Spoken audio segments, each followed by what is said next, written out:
හොඳයි දුවලා පුතාලා. අපි මේ සාකච්ඡා කරමින් සිටින්නේ 10 වසර ව්‍යාපාර හා ගිණුම් කරන අධ්‍යයන විෂයෙහි පාසල් තුල පවත්වන ලද පසුගිය විභාග ප්‍රශ්න පිළිබඳ සාකච්ඡාව. එතකොට අපි ආරම්භ කර අපේ සාකච්ඡාව 2019 බස්නාහිර පළාත් අවසාන වාර පරීක්ෂණයේ ප්‍රශ්න පත්‍රය. අපි දැන් සාකච්ඡා කරමින් සිටින්නේ දෙවන කොටස ප්‍රශ්න පත්‍රයේ. ඒකට අපි දන්නවා දෙවන කොටස කියලා කියන්නේ ලකුණු 60ක් අපිට ලැබෙන ප්‍රශ්න පත්‍රයක්. ඒකේ පළවෙනි ප්‍රශ්නේ අනිවාර්ය ප්‍රශ්නයක් ලකුණු 20ක් ලැබෙනවා. ඒ වගේම අපිට ඊට පස්සේ අපිට ලැබෙනවා දෙවන ප්‍රශ්න පත්‍රයේ පළවෙනි කොටස. අනිවාර්ය ප්‍රශ්නයට පස්සේ පළවෙනි කොටස ලැබෙනවා. පළවෙනි කොටස සකස් වන්නේ ව්‍යාපාර අධ්‍යයනය කියන කොටසෙන්. පළවෙනි කොටස ව්‍යාපාර අධ්‍යයන කොටසෙන් ප්‍රශ්න 2යි.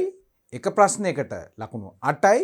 ඒතර ප්‍රශ්න 2ක් අපි තෝරගන්නේ ප්‍රශ්න 3කින්. 3කින් 2යි 8 ගානේ ලකුණු 16යි. ඒතර අපි දැන් පළවෙනි ප්‍රශ්නේ ලකුණු 20යි. දැන් මේකෙන් 16යි 36යි.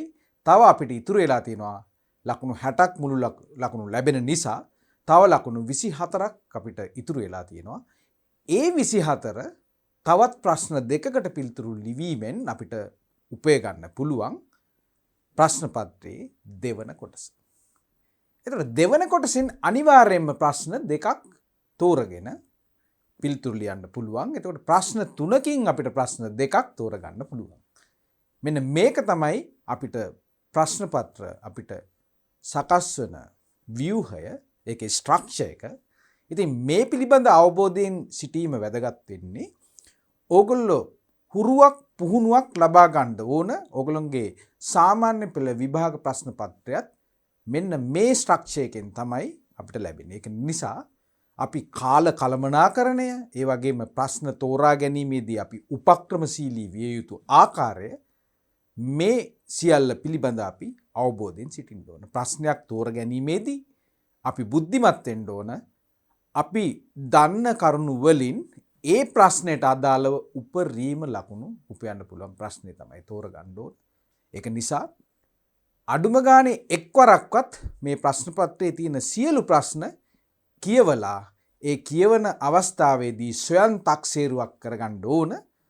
මට වැඩියෙන්ම හොඳින්ම ලියාගෙන වැඩිම ලකුණු ලබා ගන්න පුළුවන් ප්‍රශ්න අනුප්‍රශ්න ඇවිල්ලා තියෙන ඒ ප්‍රශ්නේ තමයි අපි තෝරගන්න බුද්ධිමත් වන්න ඕන. ඒක නිසා අපේ දුවලා පුතාලා මම මේ කතා කරපු මේ කරුණු කාරණා ගැන ඕගොල්ලෝගේ වැඩි අවධානයක් යොමු කරනු ඇතයි බලාපොරොත්තු වෙනවා. එහෙමනම් අපිට මේ පරිච්ඡේදයෙන් ආරම්භ කරන්න තියෙන්නේ 2019 බස්නාහිර පළාත් අවසාන වාර පරීක්ෂණයේ දෙවන ප්‍රශ්න පත්‍රයේ දෙවන කොටස.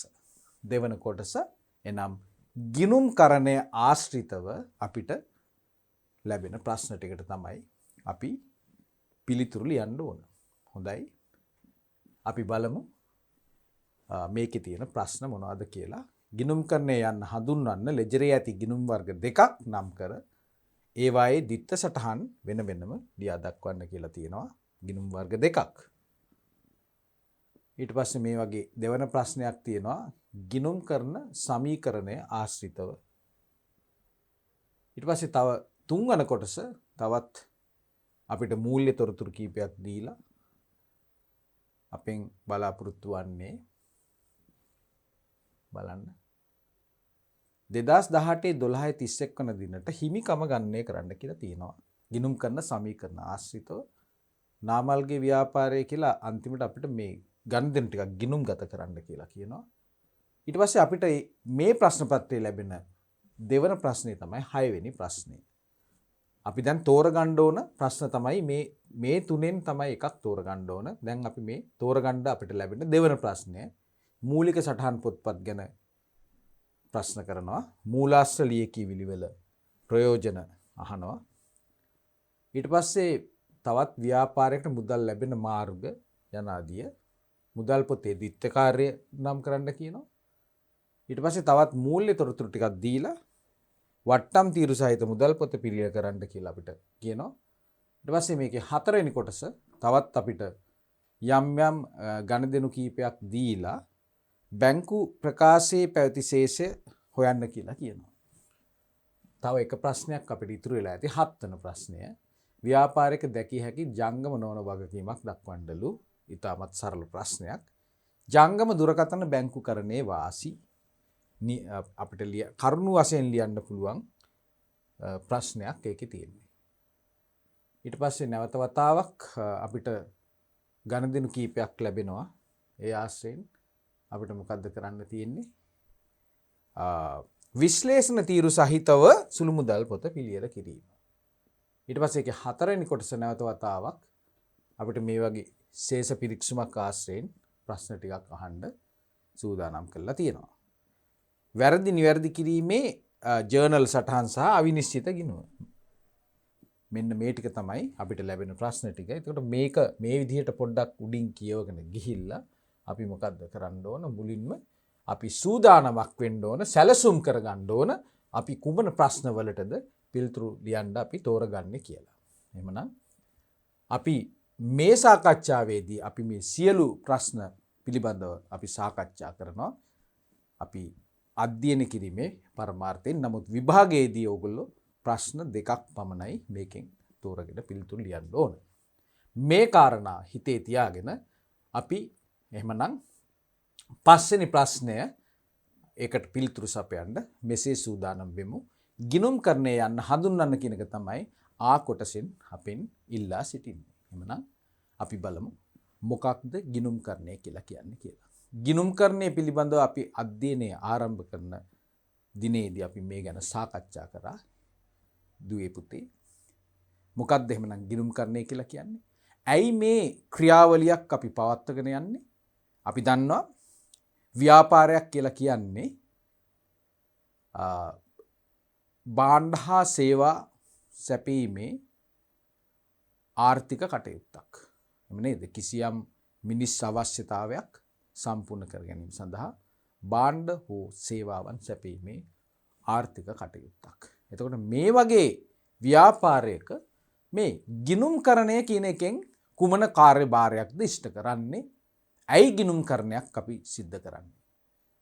කුමන පරමාර්ථ ඉෂ්ට කරගන්නද? ව්‍යාපාරයකට අපි දන්නවා ඇල්මක් ඇති පාර්ශ්වයන් ඉන්නවා. එතන පෙරමුණේ ඉන්නවා ව්‍යාපාරයේ හිමිකරුවන්. මොකද තමාගේ තියෙන අමාරුවෙන් උපයාගත් ධනය මේ ව්‍යාපාරයක ආයෝජනය කරලා ඔවුන් බලාපොරොත්තු වෙනවා තමාගේ ඒ මුදල ආරක්ෂා කර ගනිමින් ඒ මුදල තවදුරටත් වැඩි කර ගැනීම. ඒකට අපි කියනවා වර්ධනයක් ලබා ගැනීම කියලා. අයිතිකරුගේ බලාපොරොත්තු. ඒ වගේම ව්‍යාපාරයේ කළමනාකරණයේ ඉන්නවා. සේවකයෝ ඉන්නවා. එතකොට මේ සේවකයොත් මේ ව්‍යාපාරයකට ඇවිල්ලා වැඩ කිරීමෙන් යම්කිසි දෙයක් බලාපොරොත්තු වෙනවා. ඊට අමතරව අපේ ප්‍රමුඛ ගණදෙනුකරුවන්, අපිට භාණ්ඩ හා සේවාවන් සැපයුම් කරුවන්, රජය, ප්‍රජාව මේ ආදි වශයෙන් ගොඩක් මේ ව්‍යාපාරය කෙරෙහි උනන්දුවෙන් කටයුතු කරන පාර්ශ්වයන් රාශියක් පෙළ ගැස්සිලා ඉන්නවා. එhmenan ඇයි ගිණුම්කරණය ඕන වෙන්නේ? මේ ව්‍යාපාරයේ කටයුතු කෙරෙහි ඇල්මක් උනන්දුවක් දක්වන මිනිසුන්, පාර්ශවයන් මේ ව්‍යාපාරයත් සමග කිට්ටුවෙන් කටයුතු කරන නිසා ඒගොල්ලෝ තමාගේ ඇස යොමු කරගෙන ඉන්නවා මේ ව්‍යාපාරයේ සිද්ධ වෙන්නේ කුමක්ද කියන එක ගැන.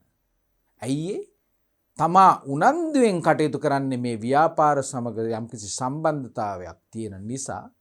ඒ නිසා මේ ව්‍යාපාරය හොඳින් කටයුතු කරගෙන යනවාද, කොතරම් දුරට හොඳින් කටයුතු කරගෙන යනවාද, මේකට හොඳ කොච්චර හොඳ අනාගතයක් තියෙනවාද යනාදී කාරණා පිළිබඳව ඔවුන් තොරතුරු අපේක්ෂා කරනවා. ඒක නිසා තමයි ගිණුම්කරණය එහෙමනම් අපි කියනවා ගිණුම්කරණයේ පරමාර්ථය ඇල්මක් ඇති පාර්ශවයන්ට ව්‍යාපාරයේ පිළිබඳ තීරණ ගැනීම සඳහා අවශ්‍ය තොරතුරු සම්පාදනය කිරීම. අපි පිළිතුර එහෙමනම් ලියමු. ගිණුම්කරණය යනු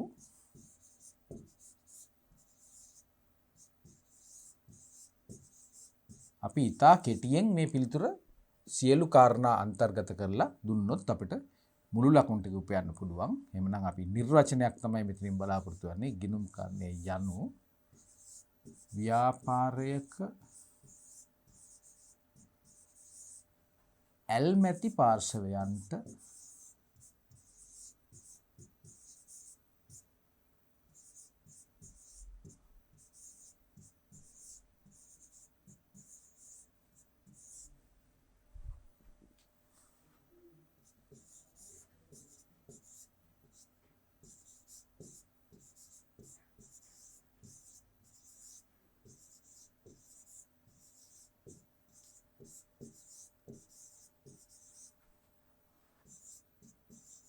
අවශ්‍ය තොරතුරු ඕනනම් අපිට වරහන් ඇතුලේ දාන්න පුළුවන්. ගිණුම් කර්ණයෙන් අපි දෙන්නේ මූල්‍ය තොරතුරු සැපීම කියලා දැම්මොත් ඊටමත් අලංකාර කෙටි පිළිතුරක් බවට මේකපත් වෙනවා. අපිට සියලු ලකුණු උපය ගන්න පුළුවන්. දෙවෙනි එක තමයි ආ කොටස. ලෙජරේ ඇති ගිණුම් වර්ග දෙකක් නම් කර ඒවායේ දිත්ත සටහන් නීති වෙනම දක්වන්න. ගිණුම් වර්ග දෙකක්.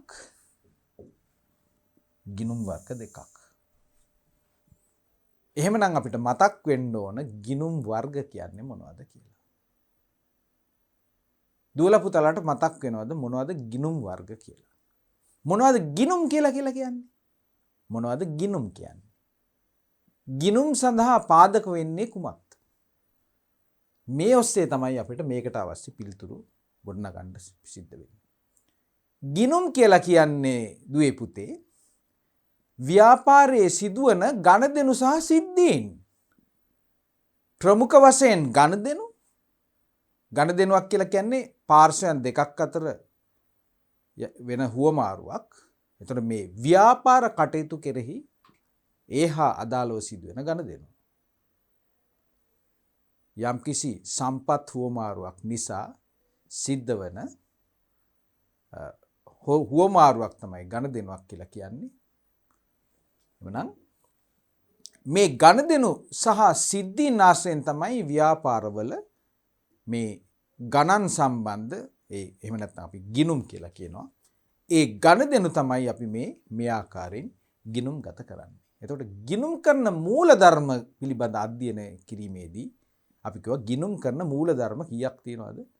5ක් තියෙනවා කියලා.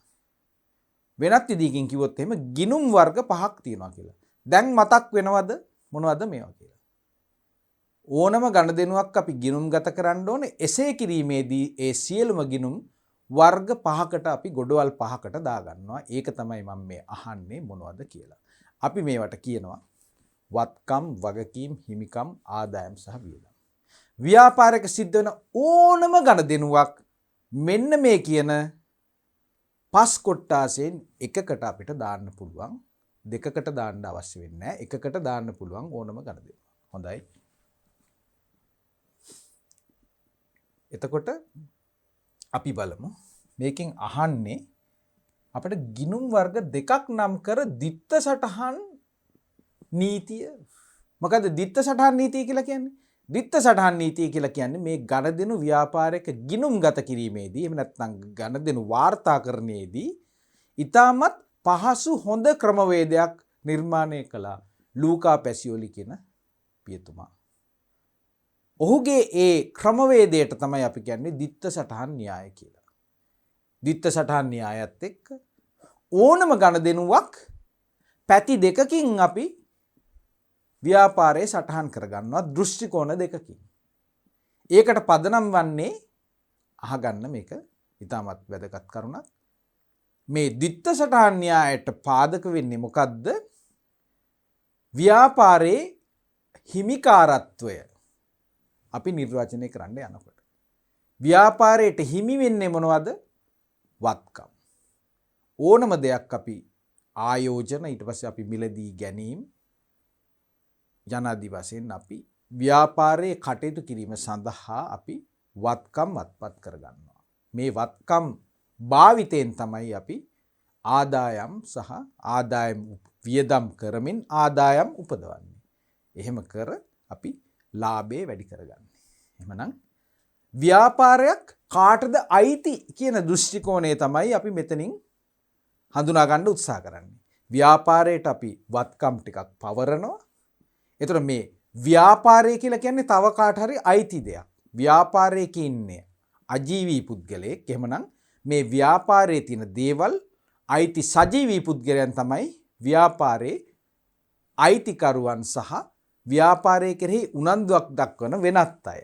බැංකු ආයතනයක් ගත්තත් ව්‍යාපාරයක යම් කිසි අයිතියක් තියෙනවා. නීත්‍යානුකූල අයිතියක් තියෙනවා. මොකද තමාගේ මුදල් ව්‍යාපාරයට ණයට දීලා තියෙන නිසා අනිවාර්යයෙන්ම මේ ව්‍යාපාරයෙන් යම් කිසි දෙයක් තමාට ලැබෙන්න ඕන.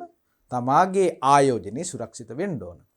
අයිතිකරු විසින් අවදානම දරමින් ලාභාලාභ භුක්ති විඳීමේ අවදානම දරමින් ව්‍යාපාරයේ වත්කම් වල ආයෝජනය කරනවා. ව්‍යාපාරයේ ණය හිමියන් ගත්තත් බැංකු ආයතන ගත්තත් ඒගොල්ලොත් එක්තරා දුරකට අවදානයක් දරමින් තමාගේ ධනය ව්‍යාපාරයේ බාරයට පත් කරලා ව්‍යාපාරයෙන් යම්කිසි ප්‍රතිලාභයක් බලාපොරොත්තු වෙනවා. ඒක අර අයිතිකරුවන්ට වඩා ඊට වඩා ප්‍රබල දෙයක්. අනිවාර්යෙන්ම ඒගොල්ලන්ට ප්‍රතිලාභයක් බලාපොරොත්තු වෙනවා. ණයක් දුන්නොත් පොලිය අනිවාර්යෙන්ම ගෙවන්න ඕන. ඒ වගේ. ණයක් දුන්නොත් එහෙම නැත්නම් ඒ මුදල අය වෙන්න ඕන. නමුත් අයිතිකරුවෝ ඊට වඩා වෙනස්. ඒගොල්ලෝ අවදානම උපරිම දරා ගන්න අය. ඒ කියන්නේ තමා යොදපු ප්‍රාග්ධනය පවා නැති වුණොත් ඒකටත් සූදානමින් තමයි ව්‍යාපාරය අයිතිකරුවන් ඉන්නේ. එහෙමනම් ව්‍යාපාරයක බාරයට පත්වන වත්කම් සහ ඒ වත්කම් වල අයිතිය තමයි අපි ගිණුම් කරන සමීකරණයකින් අපි පෙන්වන්නේ. එහෙමනම් අපි ගිණුම් තියන්නේ කොහොමද? ගිණුම් කරන සමීකරණයේ දෘෂ්ටි කෝණයෙන්. ඒක තමයි මේ ද්විත්ව සටහන් න්‍යාය අනුව අපි යම්කිසි ගනුදෙනුවක් සිද්ධ වන විට ඒකෙදි මේ ව්‍යාපාරයේ ගිණුම් කරන සමීකරණය කියන්නේ මෙන්න මේක.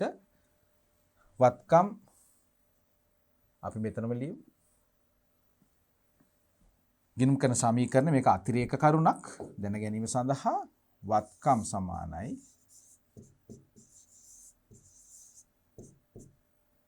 හිමිකම් එකතු කිරීම වගකීම. මේකෙන් කියන්නේ ව්‍යාපාරයක බාරයට පත්වන වත්කම් එක්ක හිමිකම් ආකාරයෙන් අයිතිකරුවන්ට අයත් වෙනවා. එහෙම නැත්නම් වගකීම් ආකාරයෙන් වෙනත් පාර්ශවයන්ට අයත් වෙනවා. ඒතර මේක පාදක කරගෙන තමයි ගිණුම් කරන සමීකරණය ගොඩනගලා තියෙන්නේ. සෑම ගනුදෙනුවක්ම මේ දෘෂ්ටි කෝණයකින් අපේ ගිණුම් දෙකක සටහන් වෙනවා. හර සහ බැර වශයෙන්. හර සහ බැර වශයෙන්. එහෙමනම් අපේ ගිණුම් කරන සංකල්ප අපේ පහක් තියෙනවා මේක ඇතුලේ. මේක මේ විදිහට ගිණුම් කරන සමීකරණයට තුනක් ආවට අපි ගණදෙනු විශ්ලේෂණය කරනකොට ඕනම ගණදෙනුවක් ගිණුම් කරන මූලධර්ම පහකින් එකක් වත්කම් වගකීම් හිමිකම් ආදායම් සහ වියදම්. එහෙමනම් අපෙන් ප්‍රශ්නෙන් අහන්නේ ගිණුම් වර්ග දෙකක් නම් කර ද්විත්ව සටහන් නීතිය වෙනම දක්වන්න. එහෙමනම් අපි ගිණුම් වර්ග අපි දැන ගැනීම පිණිස ඔක්කොම ටික අපි ලියාගමු. එහෙමනම් මොනවද ඒ? වත්කම්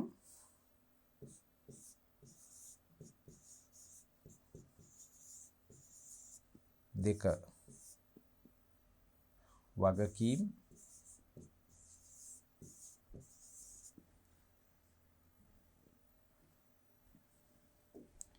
තුන හිමිකම් හතර ආදායම් පහ වියදම්. එතකොට ද්විත්ව සටහන් නීතිය ගොඩනැගෙන්නේ වත්කමක් වැඩි වෙනවා නම් වැඩි වෙන ගනුදෙනුවක් සිද්ධ වුණොත් එහෙම නැත්නම් වගකීමක් වැඩි වෙන ගනුදෙනුවක් සිද්ධ වුණොත් ඒ වගේ මේ පහටම වැඩිවීමට බලපාන දෙයක් අපි ගිණුම්ගත කරන්නේ කොහොමද? අඩුවීමට බලපාන දෙයක් ගිණුම්ගත කරන්නේ කොහොමද? ඒක තමයි මේ ද්විත්ව සටහන් නීතිය කියලා කියන්නේ. වැඩි වෙනවා නම් ද්විත්ව සටහන් එකක්, අඩු වෙනවා නම් ඒකේ ප්‍රතිවිරුද්ධ පැත්ත. එහෙමනම් මෙතනින් එහාට දෙයක් නැහැ. ඒක නිසා අපි බලමු මෙන්න මේ විදිහට. අඩු වුණොත් අපි මේ පැත්තෙන් ගමු. අපි වෙන පාටක් භාවිතා කරමු. ඉස්සලම අපි ගමු වැඩිවීම අඩුවීම. එහෙනම් ගිණුම් කරන නීතිය කියලා කියන්නේ හර බැර කොහොමද සකස් වෙන්නේ කියලා. වත්කමක් වැඩි වෙනවා නම් උදාහරණයක් විදිහට අපි මෝටර රථයක් අයත් කර ගන්නවා. එහෙමනම් අපි හර බැර කොහොමද සකස් වෙන්නේ? එතකොට මේ වත්කම් ගිණුමට අපි අලුතෙන් මෝටර රථයක් ගත්තොත් එහෙම ඒක වත්කමක් කියලා කියනවා. වත්කම වැඩිවීමක් අපි හරද කරන්නේ බැරද කරන්නේ? අපි දන්නවා වත්කමක් නම් වැඩිවීමක් අපි කරන්නේ හර. එහෙමනම් අඩුවීමක් නම් අපි වත්කම් ගිණුමට බැර කරනවා. මෙහෙම වත්කම් ගිණුම ගත්තොත් එහෙම ලක්ෂයක මෝටර රථයක් ගත්තොත් මෙන්න මේ විදිහට අපි ඒක හර කරනවා. මේ වැඩිවීම. බැර කරන්නේ අපි 10000 අඩුවීමක්. මේක තමයි නීතිය. මේ ගණදෙනු දෙකක් තමයි අපි දැන ගැනීම සඳහා කරේ. අලුතෙන් එකක් අත්පත් කරගන්නකොට හර කරනවා, ඉවත් කරගන්නකොට බැර කරනවා. එහෙමනම් හර බැර. වගකීම් පැත්තෙන් ගත්තොත් එහෙම වගකීමක් කියලා කියන්නේ සාමාන්‍යයෙන් මොකක්ද? ඒක වගකීමක් අපි වැඩි වෙනවා කියලා කියන්නේ ඒක පටන් ගන්න බැර පැත්තේ. වත්කමක් නම් හරශේෂයක් තමයි සාමාන්‍යයෙන් තියෙන්නේ. වගකීමක් නම් ඒකේ අනිත් පැත්ත වත්කම් වල ප්‍රතිවිරුද්ධ පැත්ත. වගකීමක් නිසා ඒක බැර පැත්තෙන් තමයි එන්නේ. එහෙමනම් වගකීමක් වැඩි වෙනවා කියලා කියන්නේ බැර. අඩු වෙනවා කියන්නේ එහෙමනම් ඒකේ විරුද්ධ පැත්ත හර. හිමිකමකුත් ඔන්න ඔය ආකාරයි. මේ ගිණුම් කරන සමීකරණේ දකුණු පැත්තේ තමයි තියෙන්නේ හිමිකම් කියන එක. වත්කම් තියෙන්නේ වම් පැත්තේ. වම් පැත්තේ තියෙන මේක හර වෙන අතර මේ දකුණු පැත්තේ තියෙන දේවල් බැර ශේෂයකින් තමයි පටන් ගන්න. එහෙමනම් හිමිකම් වැඩි වෙනවා කියලා කියන්නේ අපි බැර කිරීමක් තමයි සිද්ධ වෙන්නේ. උදාහරණයක් විදිහට ප්‍රාග්ධන ගිණුම අපිට නම් කරන්න පුළුවන්. අඩු වෙනවා කියලා කියන්නේ හර. අපි ගැනිලි විදිහට අපි ප්‍රාග්ධනේ ඉවත් කර ගන්නවා නම් අපි ඒ හිමිකම් ගිණුම හර කිරීමක් තමයි සිද්ධ වෙන්නේ. ආදායමුත් අපි දන්නවා ආදායම් කියලා කියන්නේ ආදායම එනවා කියලා කියන්නේ ව්‍යාපාරයේ හිමිකම වැඩි වෙනවා. අනිත් පැත්තෙන් වියදම් කරනවා කියලා කියන්නේ හිමිකම අඩු වෙනවා. එහෙමනම් ආදායමක් ධන පැත්ත තමයි ආදායමක් බැර වෙනවා. එහෙමනම් ආදායමක් අඩුවීම කියලා කියන්නේ හර සටහනක්. වියදමක් වැඩි වෙනවා කියලා කියන්නේ මොකද්ද? ආදායම් වල අනිත් පැත්ත. එහෙමනම් වියදමක් වැඩි වෙනවා කියලා කියන්නේ වියදම් ගිණුම හර. ඊට පස්සේ වියදමක් අඩු වෙනවා කියලා කියන්නේ වියදම් ගිණුම බැර. ඒක නිසා සාමාන්‍යයෙන් වියදමක් කරනකොට අපි කරන්නේ ඉස්සෙල්ලම වියදම් ගිණුම හර කරන එක. සාමාන්‍යයෙන් ආදායමක් ලැබෙනකොට අපි කරන්නේ ආදායම් ගිණුම බැර කරන එක. මුදල් ගිණුම තමයි අපි හර කරන්නේ. මේක තමයි ගිණුම් කරන නීතිය. එහෙමනම් හර බැර න්‍යාය, ditta සටහන් න්‍යාය. වත්කමක් වැඩි වෙනකොට අපි වත්කම් ගිණුම හර කරනවා, අඩු වෙනකොට වත්කම් ගිණුම බැර කරනවා. මේ ආකාරයෙන් තමයි අපි මේක නිර්වචනය කරන්නේ. එහෙමනම් වර්ග දෙකකට තමයි පිළිතුරු දෙන්න ඕන. අපි මේ ගිණුම් කරන මූලධර්ම පහම ඔස්සේ අපි මේ හර බැර න්‍යාය, ditta සටහන් න්‍යාය අපි හඳුනාගත්තා. හරි නේද? අපි එහෙමනම් ඊළඟ ප්‍රශ්නෙට යමු. ව්‍යාපාරික සිදු ගනුදෙනු කීපයක බලපෑම ගිණුම් කරන සමීකරණයට බලපෑ ඇති අන්දම පහත දැක්කේ. එහෙනම් මේකත් ගිණුම් කරන සමීකරණය ආශ්‍රිත කොටසක්. මේ තියෙන්නේ ගිණුම් කරන සමීකරණය. අපි දන්නවා ව්‍යාපාරික වත්කම් මුළු වත්කම් වල වටිනාකම සමාන වෙනවා ව්‍යාපාරයේ තියෙන සියලුම හිමිකම් සහ වගකීම් ගිණුම් වල එකතුන් දෙකට. මේ දෙක එකතු කරායින් පස්සේ වත්කම් වලට සමාන වෙනවා. එහෙමනම් අපෙන් අහන්නේ ඉහත සමීකරණයට අනුව සිදුවී ඇති ගණදෙනු මොනවාදයි වටිනාකම් සහිතව ලියන්න. ඔබගේ පහසුව සඳහා අංක 1 පිළිතුරු පහත දක්වා ඇත. හරි? මොකද්ද? රුපියල් 50000ක ප්‍රාග්ධනයක් යෙදීම. මේ පළවෙනි එකේ පිළිතුරු ඔන්න අපිට දෙනවා 50000ක ප්‍රාග්ධනයක් යෙදීම. ඉස්සෙල්ලාම අපි මේක තේරුම් ගන්න ඕන. මොකද්ද කියලා. මේකෙන් කියන්නේ මොකද්ද මේ? අපි දන්නවා ගණදෙනු සමහර දේවල් සිද්ධ වෙනවා වැඩිවීම. ඒ කියන්නේ ගිණුම් වර්ගවලට අදාළව වැඩිවීම. වත්කමක් පැත්තෙන් ගත්තොත් එහෙම වත්කමක් වැඩි වෙන අවස්ථාවක්. හිමිකමක් ගත්තොත් එහෙම හිමිකමක් වැඩි වෙන්න පුළුවන් ගණදෙනුවක් සිද්ධ වෙන්න පුළුවන්. මේ ගණදෙනු ආශ්‍රයෙන් සෑම ගණදෙනුවක්ම සිද්ධ වෙන විට ගිණුම් කරන සමීකරණයේ යම්කිසි වෙනසක් සිද්ධ වෙනවා. ඒ වෙනස සිද්ධ වෙන්නේ කොතනද කියලා අපි දන්නේ නැහැ. සමහරලාට වත්කමක් වැඩි වෙලා හිමිකම් අඩු වෙන්න පුළුවන්. සමහරක් වෙලාවට වත්කම් වැඩි වෙලා හිමිකම් වැඩි වෙන්නත් පුළුවන්. තවත් සමහර වෙලාවක වත්කම් පමණක් එක වත්කමක් වැඩි වෙලා තව වත්කමක් අඩු වෙන්න පුළුවන්. තවත් සමහර අවස්ථාවක වත්කම් අඩු වෙලා හිමිකම් අඩු වෙන්න පුළුවන්. විවිධාකාර රටාවල ගණදෙනු සිද්ධ වෙන්න පුළුවන්. ගිණුම් කරන සමීකරණයේ සංයුතියට විවිධ බලපෑම් ඇති කරන. එකක් වැඩි වෙනවා, එකක් අඩු වෙනවා, දෙකම වැඩි වෙනවා. අපිට කියන්න බෑ. මේ හැම වර්ගයකම දේවල් සිද්ධ වෙන්න පුළුවන්. එතකොට මේ අපේ විභාග පරීක්ෂකවරයා උපකල්පනය කරනවා යම් ඒ ගිණුම් කරන සමීකරණයේ සිද්ධ වෙන වෙනසක් සිදු කරන ගණදෙනුවක් ගැන උපකල්පනය කරනවා, මනස්කල්පිත කරනවා. එතකොට අපිට තියෙන්නේ ඒ ගණදෙනුව මොකද්ද කියලා කියන එක. ඒකට එක පිළිතුරක් නෙමෙයි තියෙන්නේ. විවිධාකාරයේ දේවල් තියෙන්න පුළුවන්. එක ශිෂ්‍යයෙකුට එක පිළිතුරක් දෙන්න පුළුවන්, තවත් කෙනෙකුට තව පිළිතුරක් දෙන්න පුළුවන්. ඒ දෙකම නිවැරදි. ඒක නිසා අපිට මේ ගණදෙනු දහස් ගණනක් ලක්ෂ ගණනක් අපිට නිර්මාණය කිරීමේ හැකියාව තියෙනවා. නමුත් අපි මේ නිර්මාණය කිරීම කරන්න ඕන මෙන්න මේ දේ කොන්දේසිය සම්පූර්ණ වෙන්න. එතකොට පළවෙනි නිර්මාණය තමයි අපි උපකල්පනය කරන කල්පිත ගණදෙනුව තමයි. ඒ ගණදෙනුව නිසා එකවත්කමක් වැඩි වෙන්නත් හිමිකම වැඩි වෙන්නත් ඕන. හරි? එතකොට මේකේ උදාහරණයකුත් දීලා තියෙනවානේ ප්‍රාග්ධනයේ යෙදීම කියලා. ප්‍රාග්ධනයේ ව්‍යාපාරයට යොදවනවා කියලා කියන්නේ මොකද්ද? ප්‍රාග්ධනය කියලා කියන්නේ අපි හිතමු මුදල් කියලා. මුදල් ව්‍යාපාරයට යොදවනවත් එක්කම මොකද්ද වෙන්නේ? ව්‍යාපාරයේ කුමන වත්කමක්ද වැඩි වෙන්නේ? ප්‍රාග්ධනය කියලා කියන්නේ මුදල් ආකාරයෙන් ව්‍යාපාරයට එන්නේ. එහෙමනම් ව්‍යාපාරයේ ලාච්චුවේ තියෙන මුදල් ටික එහෙම නැත්නම් බැංකු ගිණුමේ තියෙන මුදල් ටික එක සැරේ වැඩි වෙනවා. එහෙමනම් පළවෙනි ගණදිනුව නිසා මොකද්ද සිද්ධ වෙන්න ඕන? වත්කම් වැඩි වෙන්නත් ඕන, හිමිකම් වැඩි වෙන්නත් ඕන. හිමිකම් කියලා කියන්නේ මේ ගණදිනුව නිසා අයිතිකරුගේ තියෙන කොටස තමයි වැඩි වෙන්න ඕන. එහෙමනම් එයාගේන සල්ලි ටික නිසා ව්‍යාපාරයේ වත්කම් වැඩි වෙනවා රුපියල් 50000කින් මුදල් ශේෂය ඉහළට යනවා. ඒ 50000 අයිතිය තියෙන ව්‍යාපාරයේ අයිතිකරුට හන්දා අයිතිකරුගේ ඒ තියෙන අයිතිය අපි ව්‍යාපාරයේ හිමිකම් විදිහට තමයි හඳුනගන්නේ. ඒක නිසා 50000ක ප්‍රාග්ධනයක් යෙදුවොත් ව්‍යාපාරයේ මුදල් වත්කම් වැඩි වෙන අතර මුදල් හරවනවා. ඒ වගේම හිමිකමත් වැඩි වෙනවා.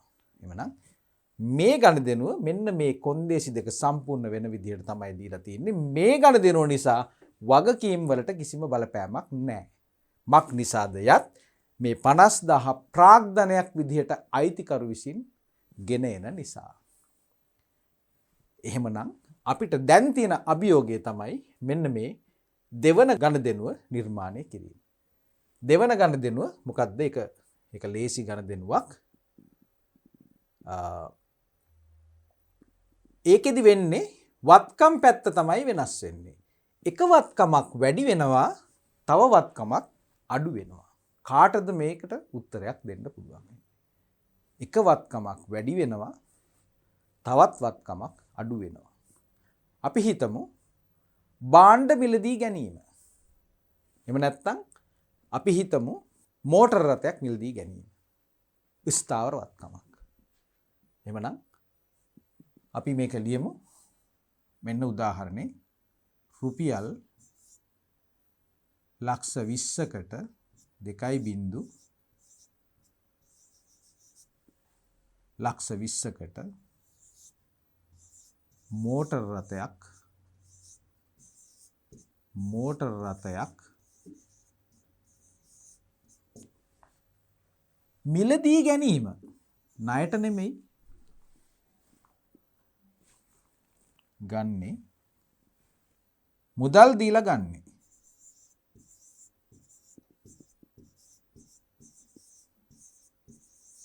මොකද්ද මේකේ දිත්ත සටහන? මෝටර රථ ගිණුම හර වෙනවා. මොකද මෝටර රථ කියන වත්කම් වැඩි වෙන නිසා. වත්කම් වැඩි වෙන නිසා. එක වත්කමක් වැඩි වෙනවා. ඒ වත්කම තමයි මෝටර රථ. ඊළඟට තවත් වත්කමක් අඩු වෙනවා. එහෙනම් ඒ අඩු වෙන වත්කම මොකද්ද? මුදල් කියන එක. මම ඒක ලියන්නම්. පළවෙනි එකේදී මම පැහැදිලි කරන්න ලියන්නම්. මොකද්ද වැඩි වෙන්නේ? මෝටර රථ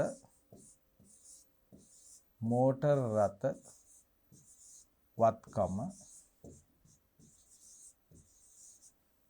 වැඩි වෙනවා. වැඩි වේ. ඒ කියන්නේ මෝටර රථ ගිණුම මෙන්න මේ විදිහට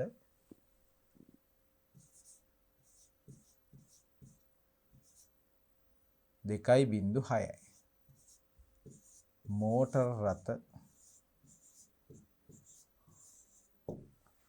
රථ ගිණුම ඒක වැඩි වෙනවා. තව එකක් අඩු වෙනවා. ඒ මොකක්ද? මුදල් කියන එක. මිලට ගත්තා කියලා කියන්නේ මුදල් පොත තමයි මේකෙදි බැර වෙන්නේ. මුදල් මෙතන මෝටර රථ කියලා මෝ කියලා මම ලියනවා. මේකෙත් ලක්ෂ 20යි. දැක්ක නේද? අපි දන්නවා වත්කම් ගිණුමක වත්කමක් අඩු වෙනවා කියලා කියන්නේ ඒ වත්කම් ගිණුම බැර කිරීමක්. මේ අවස්ථාවේදී මුදල් කියන වත්කම බැර කරනවා. අපි කලින් ගානේ ඒක තමයි ඉගෙන ගත්තේ. වත්කමක් වැඩි වෙනවා කියලා කියන්නේ ඒක හර වෙනවා. ඒ වත්කම තමයි මේ අපි නිර්මාණය කරපු ගනුදෙනුවේදී නම් මෝටර රථ කියන ඒ දේ. එහෙමනම් ඔන්න මං හොඳින් පැහැදිලි කරා පළවෙනි පිළිතුර. ඕගොල්ලන්ට කිසිම සංකීර්ණතාවයක් ඇති නොවෙන්න. එහෙමනම් අපි දෙවෙනි ගනුදෙනුව අපි නිර්මාණය කළා. දැන් ඕගොල්ලන්ට තියෙන්නේ තුන්වන ගනුදෙනුව. මොකද්ද තුන්වන ගනුදෙනුව? වත්කමක් අඩු වෙන්න ඕන. ඒ වගේම හිමිකම් අඩු වෙන්න ඕන. වත්කමක් අඩු වෙන්නත් ඕන. ව්‍යාපාරයේ තියෙන හිමිකමක් අඩු වෙන්නත් ඕන. දැන් මං අහනවා හිමිකම අඩු වෙන්න බලපාන ගනුදෙනු මොනවද කියලා. ඔයගොල්ලෝ මතක් කරගන්න. හිමිකම වැඩි වෙනවා ප්‍රාග්ධනය යොදවනකොට, අතිරේක ප්‍රාග්ධනය යොදවනකොට. ඒ වගේම හිමිකම වැඩි වෙනවා ව්‍යාපාරයේ ආදායම් ලබනකොට. හිමිකම අඩු වෙනවා ව්‍යාපාර කටයුතු වලදී වියදම් දරනකොට. හිමිකම අඩු වෙනවා. එහෙම නැත්නම් ආදායම් සහ වියදම් අතර වෙනස හිමිකමට අපි ගලපන්න ඕන. එක්කෝ ලාභයක් වෙන්න පුළුවන්, අලාභයක් වෙන්න පුළුවන්. එහෙම නැත්නම් ආදායම් වෙනම එකතු කරලා වියදම් ටික වෙනම අඩු කරොත් හිමිකම නියමාකාරයෙන් ගැලපෙනවා. එහෙමනම් මේ අවස්ථාවේදී හිමිකම අඩු වෙන්න බලපාන තවත් දෙයක් තමයි ව්‍යාපාරයක ගැනිලි. වියදම් වලට අමතරව යොදවපු ප්‍රාග්ධනය ආපහු ඉවත් කරගත්තොත් ගැනිලි වෙනවා. එතකොට මේ ගැනිලි කරන්න පුළුවන් ආකාර කීපයක් තියෙනවා. භාණ්ඩ ගැනිලි තියෙන්න පුළුවන්. එහෙම නැත්නම් මුදල් ගැනිලි වෙන්න පුළුවන්. අපි දැන් මේකට අදාළ ගනුදෙනුවක් නිර්මාණය කරමු. ව්‍යාපාරික වත්කමක් අඩු වෙන්න ඕන. වත්කම් පැත්තෙන්. හිමිකමත් අඩු වෙන්න ඕන. එහෙමනම් හිමිකම අඩු වෙන්නේ අපි දන්නවා එක්ක වියදමක් එහෙම නැත්නම් ගැනිලි. එහෙමනම් අපිට එක්ක පෙන්වන්න පුළුවන් වියදමකට උදාහරණයක්. ඒ කියන්නේ වියදමක් දරනවා කියලා කියන්නේ හිමිකම අඩු වෙනවා. එහෙම නැත්නම් ගැනිලි ආශ්‍රිත ගාණක්. අපි හිතමු රුපියල් මෙන්න ගනුදෙනුවක් මම නිර්මාණය කරනවා. රුපියල් 50000ක විදුලි වියදම්.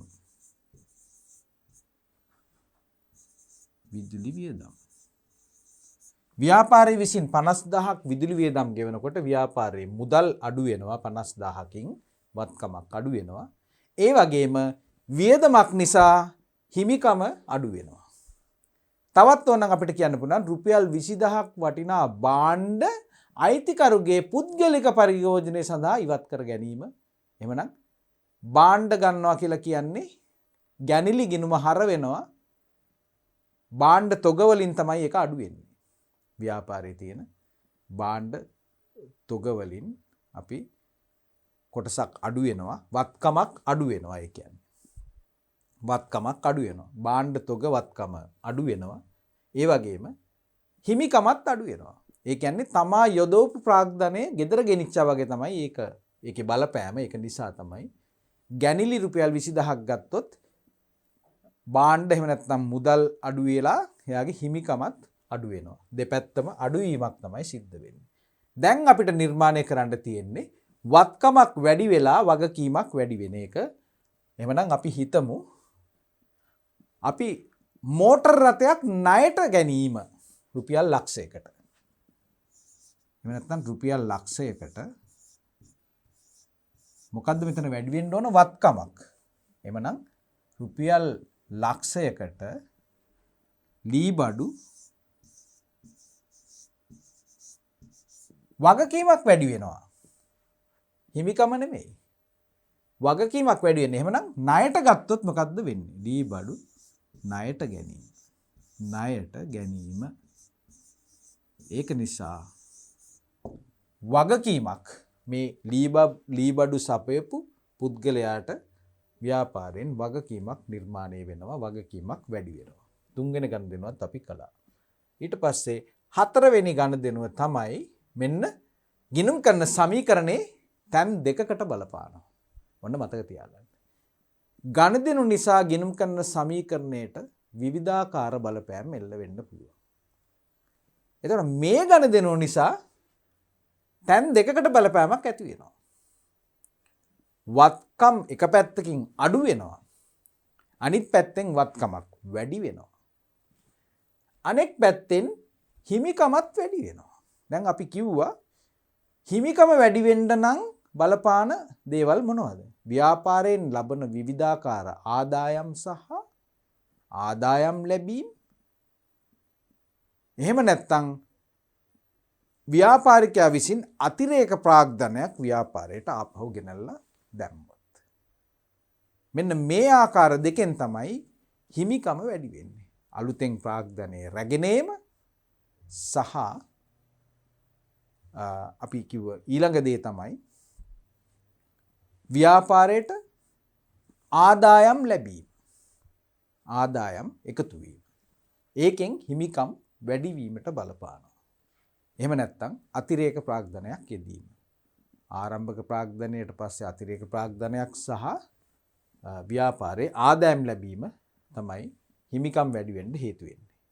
එහෙමනම් මේ දෙකම සිද්ධ වෙන ගණදෙනුවක් විදිහට අපිට එහෙමනම් නිර්මාණය කරන්න සිද්ධ වෙන්නේ ආදායමක් වැඩි වෙන්නත් ඕන, වත්කමක් අඩු වෙලා වත්කමක් වැඩි වෙන්න ඕන. අපි හිතමු රුපියල් 10000ක් වටිනා භාණ්ඩ රුපියල් 12000කට විකුණුවොත් කුමක්ද සිද්ධ වෙන්නේ?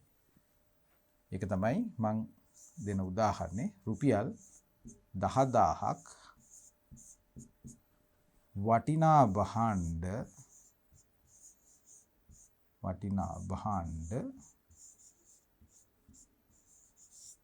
රුපියල් 12000කට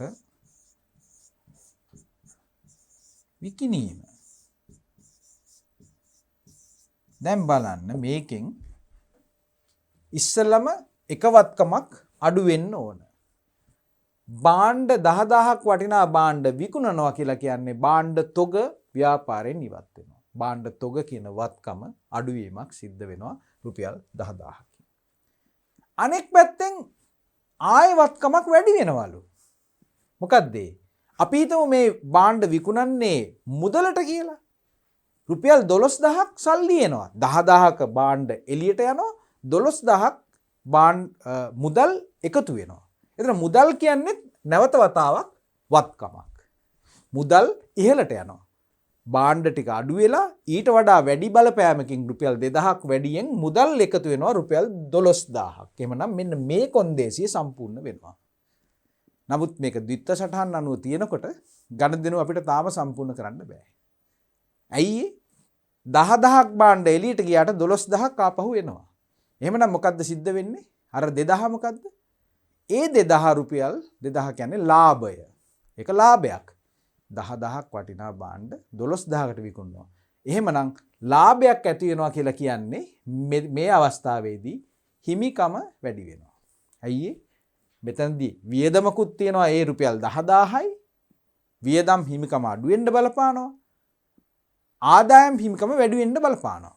එහෙමනම් එයාගේ තියෙන හිමිකමට අපි 10000ක් අඩු කරලා 12000ක් එකතු කරනවා. එහෙම නැත්නම් ඒකේ සුද්ධ ප්‍රතිඵලය වෙන රුපියල් 2000ක් අපි හිමිකම වැඩි කරත් ඒක නිවැරදි. එහෙමනම් මේක තමයි මේ ගානට පිළිතුර. අපි ඊළඟ කොටසට යමු. සමිතුගේ ව්‍යාපාරයේ 2018 වර්ෂයට අදාළ තොරතුරු පහත දැක්කේ. එකයි එක දිනට ප්‍රාග්ධනය රුපියල් ලක්ෂ 4යි මතක තියාගන්න. වර්ෂයේ ආදායම රුපියල් ලක්ෂයයි. වර්ෂයේ වියදම 50000යි. වර්ෂය තුල අයිතිකරු යෙදවූ මුදල 1,50,000යි.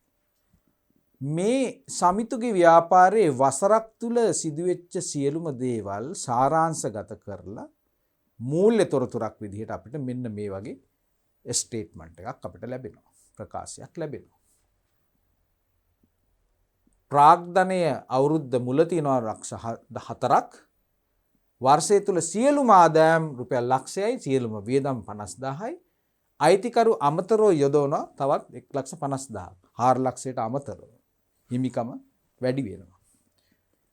2018 12/31 වන දිනට සමිතිගේ හිමිකම ගණනය කරන්න. ගිණුම් කරන සමීකරණයේ ආශ්‍රිත දෙයක් ව්‍යාපාරික වත්කම් සමානයි හිමිකම් එකතු කිරීම වගකීම. ඒක තමයි ගිණුම් කරන සමීකරණය. එhmenan අපි ඉස්සලා සාකච්ඡා කළා ව්‍යාපාරික හිමිකම සමන්විත වෙන්නේ යම්කිසි දිනයක එයා යොදලා තියෙන ප්‍රාග්ධනය. මේක තමයි පළවෙනි දේ. පළවෙනි දේ ප්‍රාග්ධනය. ඊට පස්සේ අමතරව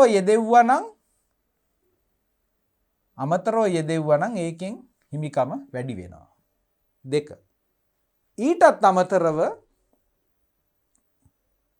හිමිකම වැඩි වෙන්න බලපාන දෙයක් තමයි මේ ආදායම් සහ වියදම්.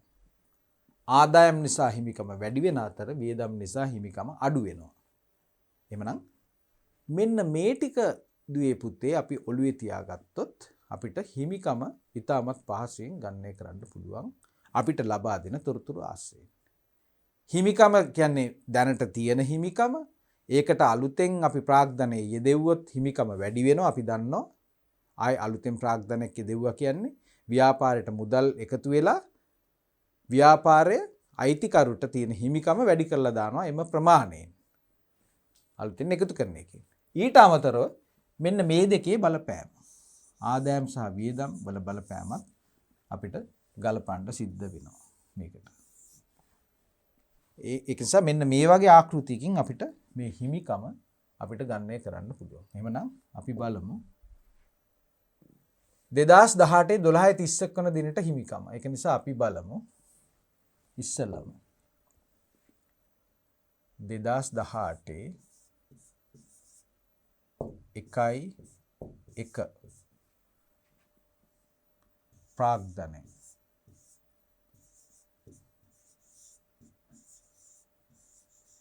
කීයද? ලක්ෂ 4යි.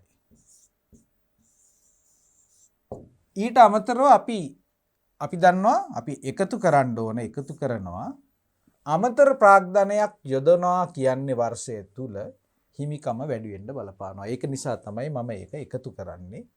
මොකද්ද? වර්ෂය තුල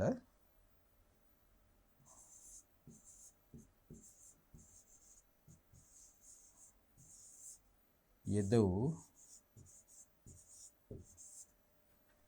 ප්‍රාග්ධනය. වර්ෂයේ තුල එකතු කළ ප්‍රාග්ධනය කීයද? 1,50,000යි. අපි මේකත් ගත්තා දැන් මේකත් ගත්තා. දැන් මොකද්ද සිද්ධ වෙන්නේ?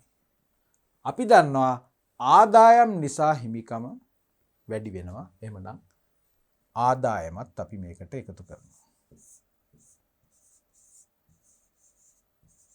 ආදායම් සියල්ල එකතුව රුපියල් ලක්ෂයයි. තවත් එකතු වෙන්න දෙයක් තියෙනවද? නැහැ. එමනම් අපි දැන් මේ ටික අපි එකතු කරලා බලමු. 6,50,000යි.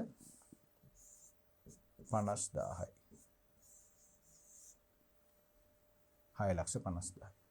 දැන් අපිට සිද්ධ වෙනවා අඩු කරන්න. මොකද්ද? අපි හිමිකම අඩු ගණනය කරන්න නම් වර්ෂයේ හිමිකම අඩු වෙන්න බලපාපු ගණදෙනු ලියන්න ඕන. එතකොට මේ ගානේ අපිට තියෙන්නේ තව එක ගණදෙනුවයි වර්ෂයේ වියදම් ටික. ඒක නිසා අපි මෙන්න මේ අවස්ථාවේදී අපි වියදම් ටික අඩු කරමු. කීයක්ද? රුපියල් 50,000. එහෙමනම් අපිට ලැබෙන පිළිතුර තමයි 6 ලක්ෂය. මේ වර්ෂයේ අවසානයේ 2018 12/31 දිනට හිමිකම් රුපියල් ලක්ෂ 6යි. හරිද බලන්න? 4 ලක්ෂයට එකතු කරා 1,50,000ක් 5,50,000යි 6,50,000ක් වෙලා වර්ෂයේ වියදම් ටික රුපියල් 50,000ක ගියොත් අපිට හිමිකම අපිට ලැබෙනවා රුපියල් 6 ලක්ෂයක් විදිහට ව්‍යාපාරයේ අයිතිකරුට 2018 12/31 වන දිනට තියෙන අයිතිය. ඊළඟ ප්‍රශ්නය. නාමල්ගේ ව්‍යාපාරයේ 2019 ජනවාරි මාස තුල සිදු වූ ගනුදෙනු කීපයක් පහත දක්වා ඇත. ජනවාරි 1 ලක්ෂ 3ක ප්‍රාග්ධනයක් යෙදවීම. ජනවාරි 2 ව්‍යාපාරයේ පරිහරණය සඳහා රුපියල් 50,000ක උපකරණ මිලදී ගත්තා. ඊට පස්සේ 3 වන දින රුපියල් 40,000ක බඩු තොගයක් මිලදී ගැනීම සහ 4 වන දින රුපියල් 50,000ක් වූ තොගයක් අත්පිට මුදලට වික්කා. ඉහත ගණදෙනු ගිණුම්ගත කර තුලනය කරන්න. ඉතාමත් සරල ප්‍රශ්නයක්. පුංචි ගණදෙනු 4ක් අපිට දීලා තියෙනවා. අපිට තියෙන්නේ අවශ්‍ය ගිණුම් ටික පිහිටවන්න. අපි මුලින්ම හඳුනා ගන්න ඕන අපිට අවශ්‍ය ගිණුම් මොනවද කියලා. එහෙමනම් අපි බලමු මේ ගිණුම් ටික ආරම්භ කරන්න. මොනවද අපිට ඕන ගිණුම්? ප්‍රාග්ධනය යොදවනවා කියලා කියන්නේ අපිට අවශ්‍ය වෙනවා. අපි ලියාගමු මොනවද ඕන ගිණුම් ටික? ප්‍රාග්ධන ගිණුම. ප්‍රාග්ධන සහ මුදල් කියන ගිණුම් දෙකක් අපිට ඕන වෙනවා. අපිට මගාරින්න බෑ එක ගිණුමක්වත්. දිත්ත සටහන් අනුවනේ අපි මේ ගිණුම්ගත කරන්න කියන්නේ. අපිට ගිණුම්ගත කරනවා කියලා කියන්නේ දිත්ත සටහන් න්‍යායත් එක්ක. එhmenan මේ පළවෙනි ගණදෙනුව අදාළව ප්‍රාග්ධන ගිණුමක් ආරම්භ කරන්න ඕන. මුදල් ගිණුමකුත් ආරම්භ කරන්න ඕන. ව්‍යාපාරයේ පරිහරණය සඳහා 50,000ක උපකරණ මිලදී ගත්තා. මිලදී ගත්තා කියලා කියන්නේ නැවත වතාවක් මුදල් ගිණුම අවශ්‍ය වෙනවා. ඊට අමතරව උපකරණ ගිණුමක් අපි ආරම්භ කරන්න ඕන. උපකරණ ගිණුම. ඊළඟට බඩු මිලදී ගත්තා. එහෙමනම් අපිට ඕන වෙනවා ගැනුම් ගිණුමක්. ගැනුම් ගිණුමක්. භාණ්ඩ ගැනීම කියලා කියන්නේ අපි ගැනුම් විදිහට තමයි ගිණුම්ගත කරන්නේ. වියදම් ගිණුමක්. 50,000ක තොගයක් අත්පිට මුදලට වික්කා. විකුණනවා කියනකොට අත්පිට මුදලට මුදල් ලැබෙනවා. මුදල් පොත. ඊට අමතරව විකුණුම් කියන ආදායම් ගිණුමත් අපිට අවශ්‍ය වෙනවා. විකුණුම්.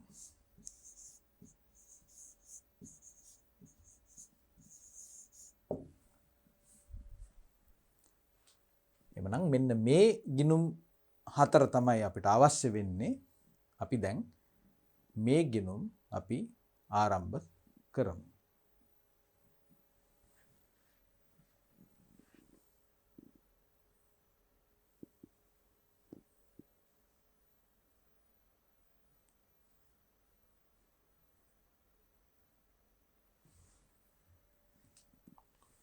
මුදල් ගිණුම,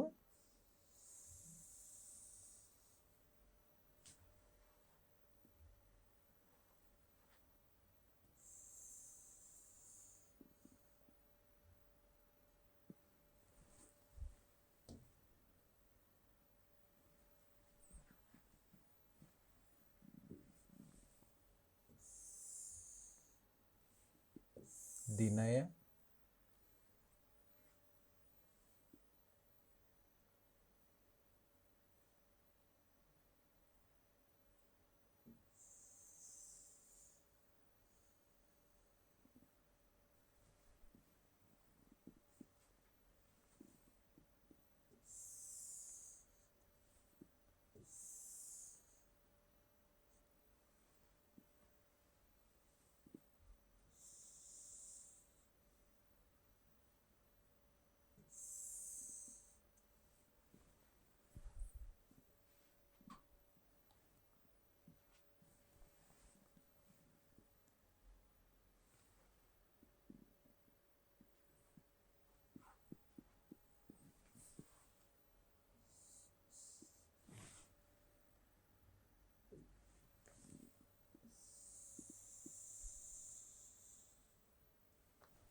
සංගල පිටුව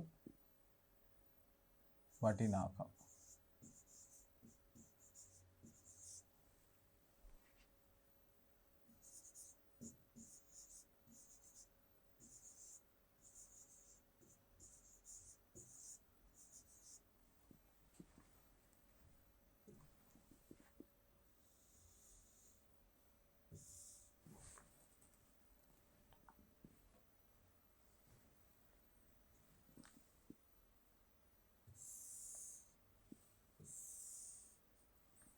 මේ තියෙන්නේ අපේ මුදල් ගිණුමේ ආකෘතිය. ඊළඟට අපිට අවශ්‍ය වෙනවා ප්‍රාග්ධන ගිණුමක්.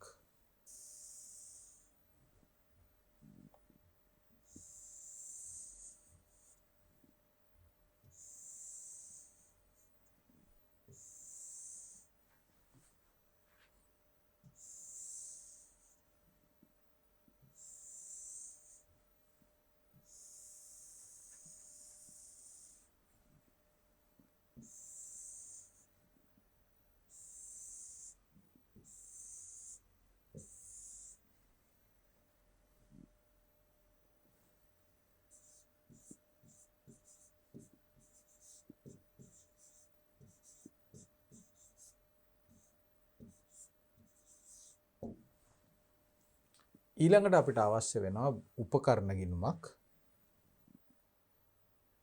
මේකෙත් අපි විස්තරය ලියමු. දිනය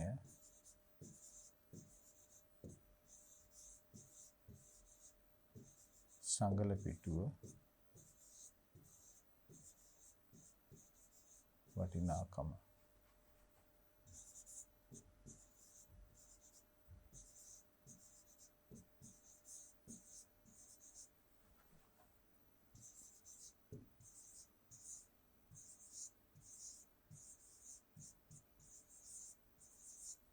මේ තියෙන ගිණුමේ බැර පැත්ත සහ හර පැත්ත.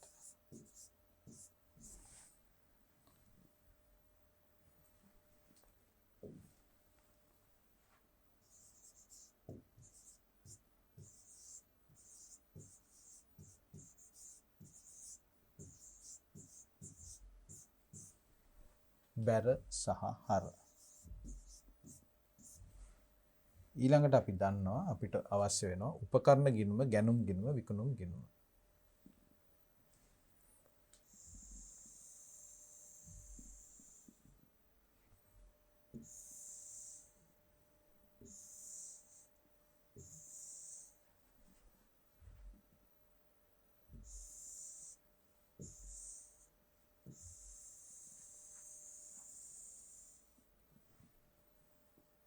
දිනය, විස්තරය, සංගල පිටුව, වටිනාකම.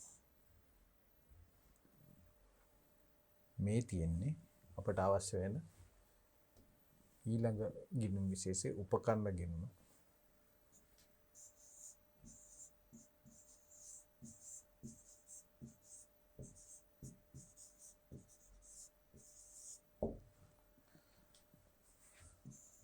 හර, බැර,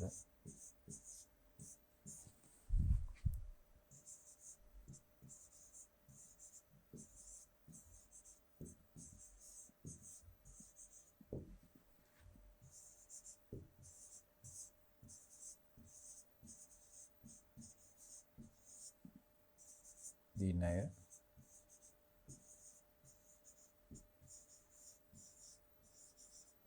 සංගල පිටුව සහ වටිනාකම.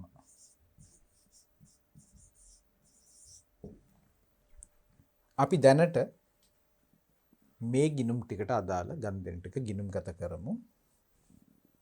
අපි පටන් ගන්න තියෙන්නේ අපේ මුල්ම ගනුදෙනුව තමයි මේක බලන්න ලක්ෂ 3ක ප්‍රාග්ධනයක් යෙදීම. ලක්ෂ 3ක ප්‍රාග්ධනයක් යෙදීම. අපි එහෙමනම් මේකේ දිත්ත සටහන හඳුනා ගමු. ප්‍රාග්ධනයක් යොදවනවා කියලා කියන්නේ මුදල් ශේෂය ඉහළට යනවා. කීයකින්ද? ලක්ෂ 3කින්. ඒ වගේම ඒ කියන්නේ මුදල් ගිණුම හර වෙනවා ලක්ෂ 3කින් ජනවාරි 1. ඊට පස්සේ ප්‍රාග්ධන ගිණුම බැර වෙනවා ජනවාරි 1. එහෙමනම් දිනය ජනවාරි 1 ප්‍රාග්ධන කියලා අනිත් ගිණුම තමයි ප්‍රාග්ධනය කියන ගිණුම වටිනාකම ලක්ෂ 3කින් අපි හර කරනවා. ඒ වගේම ඒකේ බැර සටහන අපි ගිණුම් ගත කිරීමේදී දිනය තමයි ජනවාරි 1 වෙනිදා, විස්තරය තමයි මුදල් එහෙම නැත්නම් බැංකු මුදල් ගිණුම හර වෙනවා කීයකින්ද? ලක්ෂ 3කින්. එහෙමනම් මුල්ම ගණදෙනුව අපි මේ ආකාරයෙන් ගිණුම් ගත කළා. අපි දැන් බලමු දෙවන ගණදෙනුව. මොකද්ද දෙවන ගණදෙනුව? දෙවන ගණදෙනුව තමයි ව්‍යාපාරයේ පරිහරණය උදෙසා 50000ක උපකරණ මිලදී ගත්තා. ගිණුම් කරණය අනුව ව්‍යාපාරයේ ප්‍රයෝජනය සඳහා උපකරණ මිලදී ගැනීම වියදමක්ද වත්කමක්ද? පරිහරණය සඳහා ගන්න දේවල් අපි ඒවට කියනවා වත්කම් කියලා. එහෙමනම් අපිට සිද්ධ වෙනවා උපකරණ ගිණුම ජනවාරි 2 වෙනිදා 50000යි මිලදී ගත්තා. එහෙනම් කවද්ද? දිනය ජනවාරි 2 මුදල් වලින් තමයි මේක ගෙවන්නේ. ඒක නිසා දිත්ත සටහනේ අනෙක් සටහන මුදල් පොත බැර වෙනවා. වටිනාකම රුපියල් 50000යි. 50000යි. එමනම් අපි මුදල් ගිණුමටත් මේක අනිකුත් ගණදෙනු අපි වාර්තා කරමු, ගිණුම්ගත කරමු. දිනය තමයි ජනවාරි මාසයේ 2 වෙනිදා උපකරණ ගිණුමට හර කරනවා රුපියල් 50000ක්. පැහැදිලිද? අපි දැන් ගණදෙනු දෙකක් ගිණුම්ගත කරා. හර බැර. බැර සටහන, හර සටහන, ඒ වගේම ප්‍රාග්ධන ගිණුම බැර සහ මුදල් ගිණුම හර. දිත්ත සටහන් අපි නිවැරදි ආකාරයෙන් මෙතෙක් අපි තියාගෙන ඇවිල්ලා තියෙනවා. ඊළඟට අපිට තියෙන්නේ තුන්වන ගණදෙනුව ගිණුම්ගත කිරීම. මොකද්ද වෙලා තියෙන්නේ? රුපියල් 40000ක බඩු තොගයක් මිලදී ගත්තා. අපිට ගැනුම් ගිණුමක් ආරම්භ කරන්න අවශ්‍ය වෙනවා. අරන් තියෙන්නේ මිලදී ගත්තා කියන්නේ මුදල්. එහෙමනම් අපිට ගැනුම් ගිණුමට රුපියල් 40000ක් හර කරන්න සිද්ධ වෙනවා. අපි ගැනුම් ගිණුම දැන් අපි ආරම්භ කරමු. අපි ගැනුම් ගිණුම මෙතනින් ආරම්භ කරමු.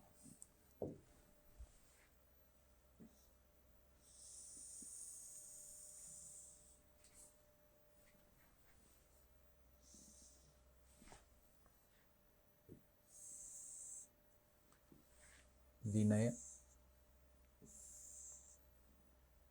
විස්තරය, සංගල පිටුව සහ වටිනාකම. දිනය, විස්තරය, සංගල පිටුව, වටිනාකම.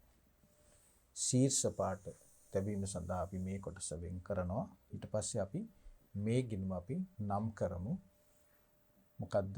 ගැනුම් ගිණුම කියලා.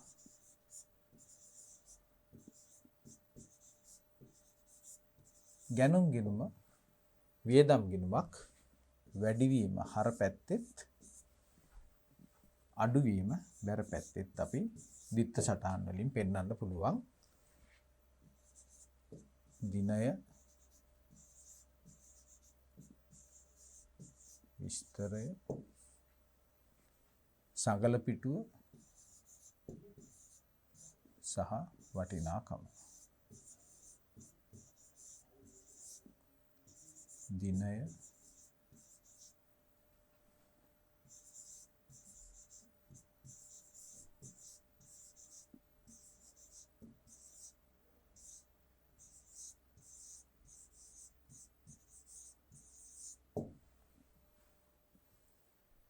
හොඳයි. අපි දැන් 40000ක මේ භාණ්ඩ තොග මිලදී ගැනීම අපිට දැන් ගිණුම්ගත කරන්න පුළුවන්. එහෙනම් අපි මොකද්ද කරන්නේ?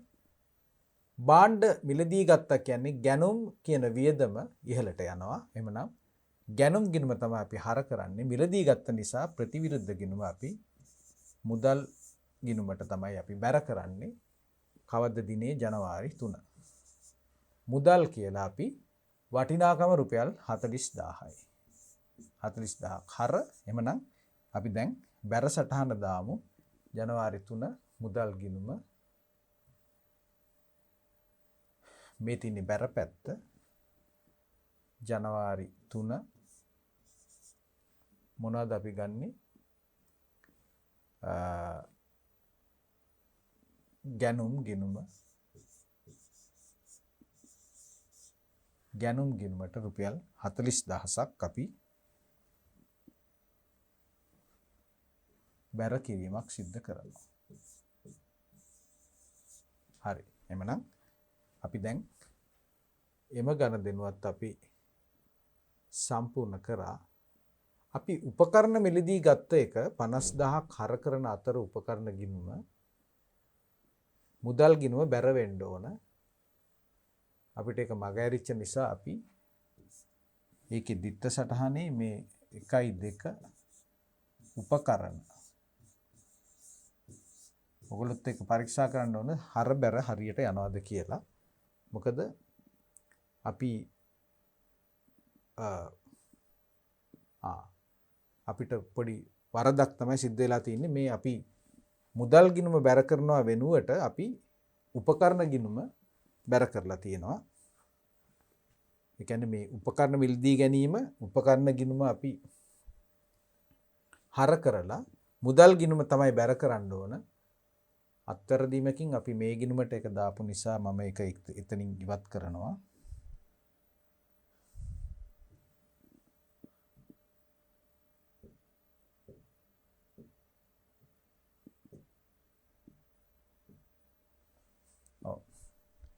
අපි මේ නිවැරදි කරපු ගන්දෙනුව තමයි උපකරණ මිලදී ගත්තා ජනවාරි 2 ගන්නකොට උපකරණ වැඩි වෙනවා හර කරනවා 50000කින් සහ මුදලින් ගත්ත නිසා අපි මුදල් ගිණුම තමයි අපි බැර කරන්නේ උපකරණ කියලා රුපියල් 50000කින්.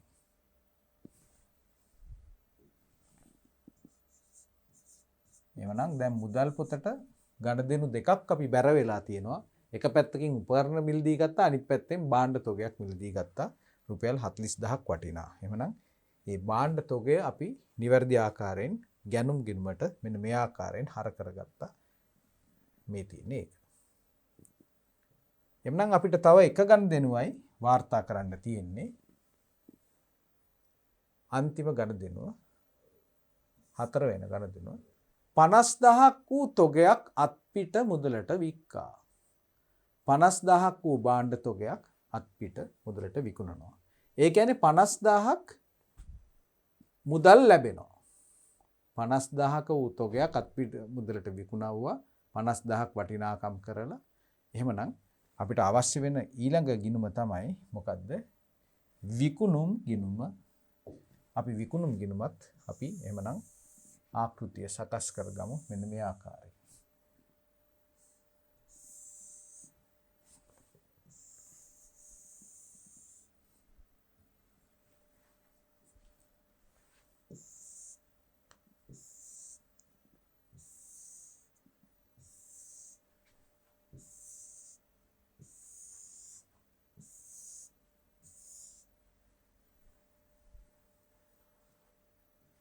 අපි මේක නම් කරමු විකුණුම් ගිණුම කියලා.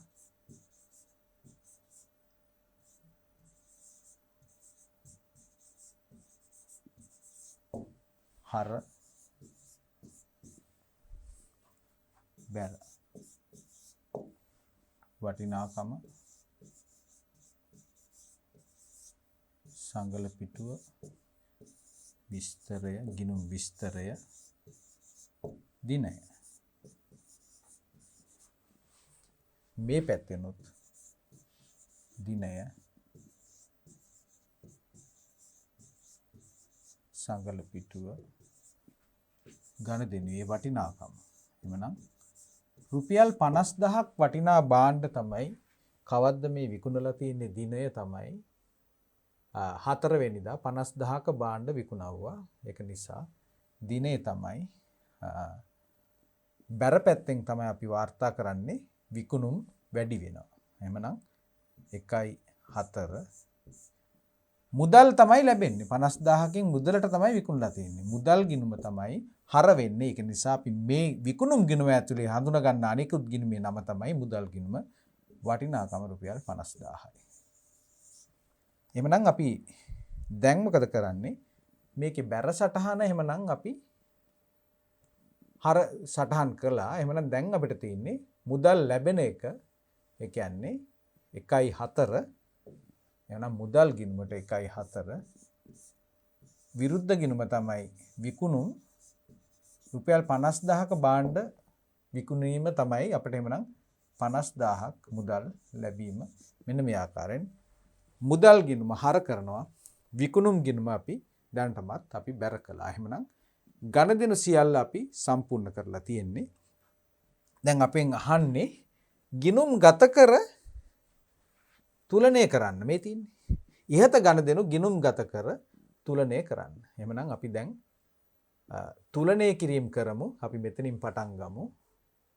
ගැනුම් ගිණුමේ ඉඳලා කොහොමද තුලනය කරන්නේ?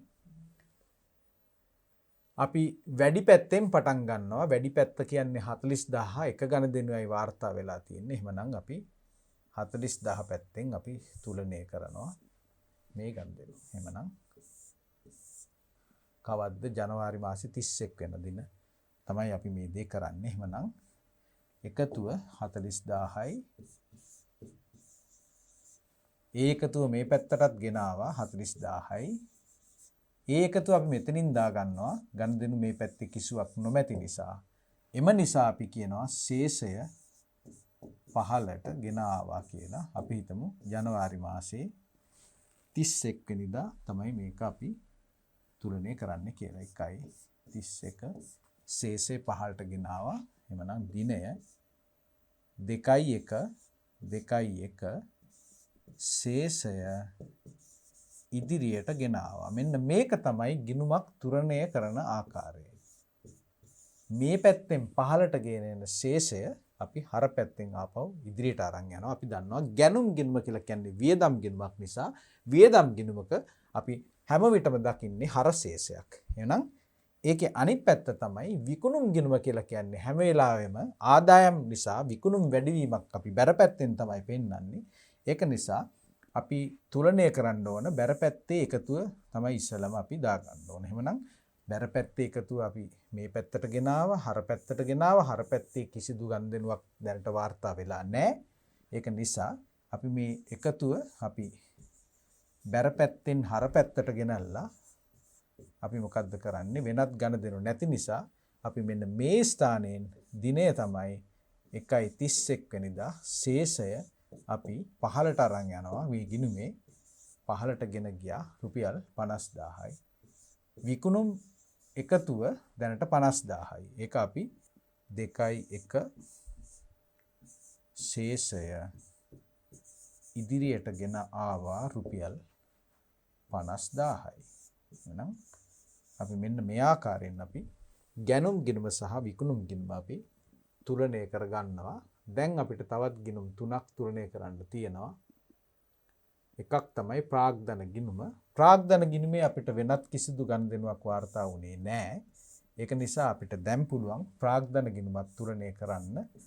ලක්ෂ 3කින් තමයි ඒක පටන් ගන්නෙ. ආරම්භක ප්‍රාග්ධනයේදීම ලක්ෂ 3යි. ලක්ෂ 3යි ශේෂ 1.31 ශේෂය පහළට ගෙන ගියා ලක්ෂ 3ක්. එහෙනම් 2.1 ශේෂය ඉදිරියට ගෙන ආවා ප්‍රාග්ධන ගිණුමේ ලක්ෂ 3ක ශේෂයක් දැනට පෙන්눔 කරනවා.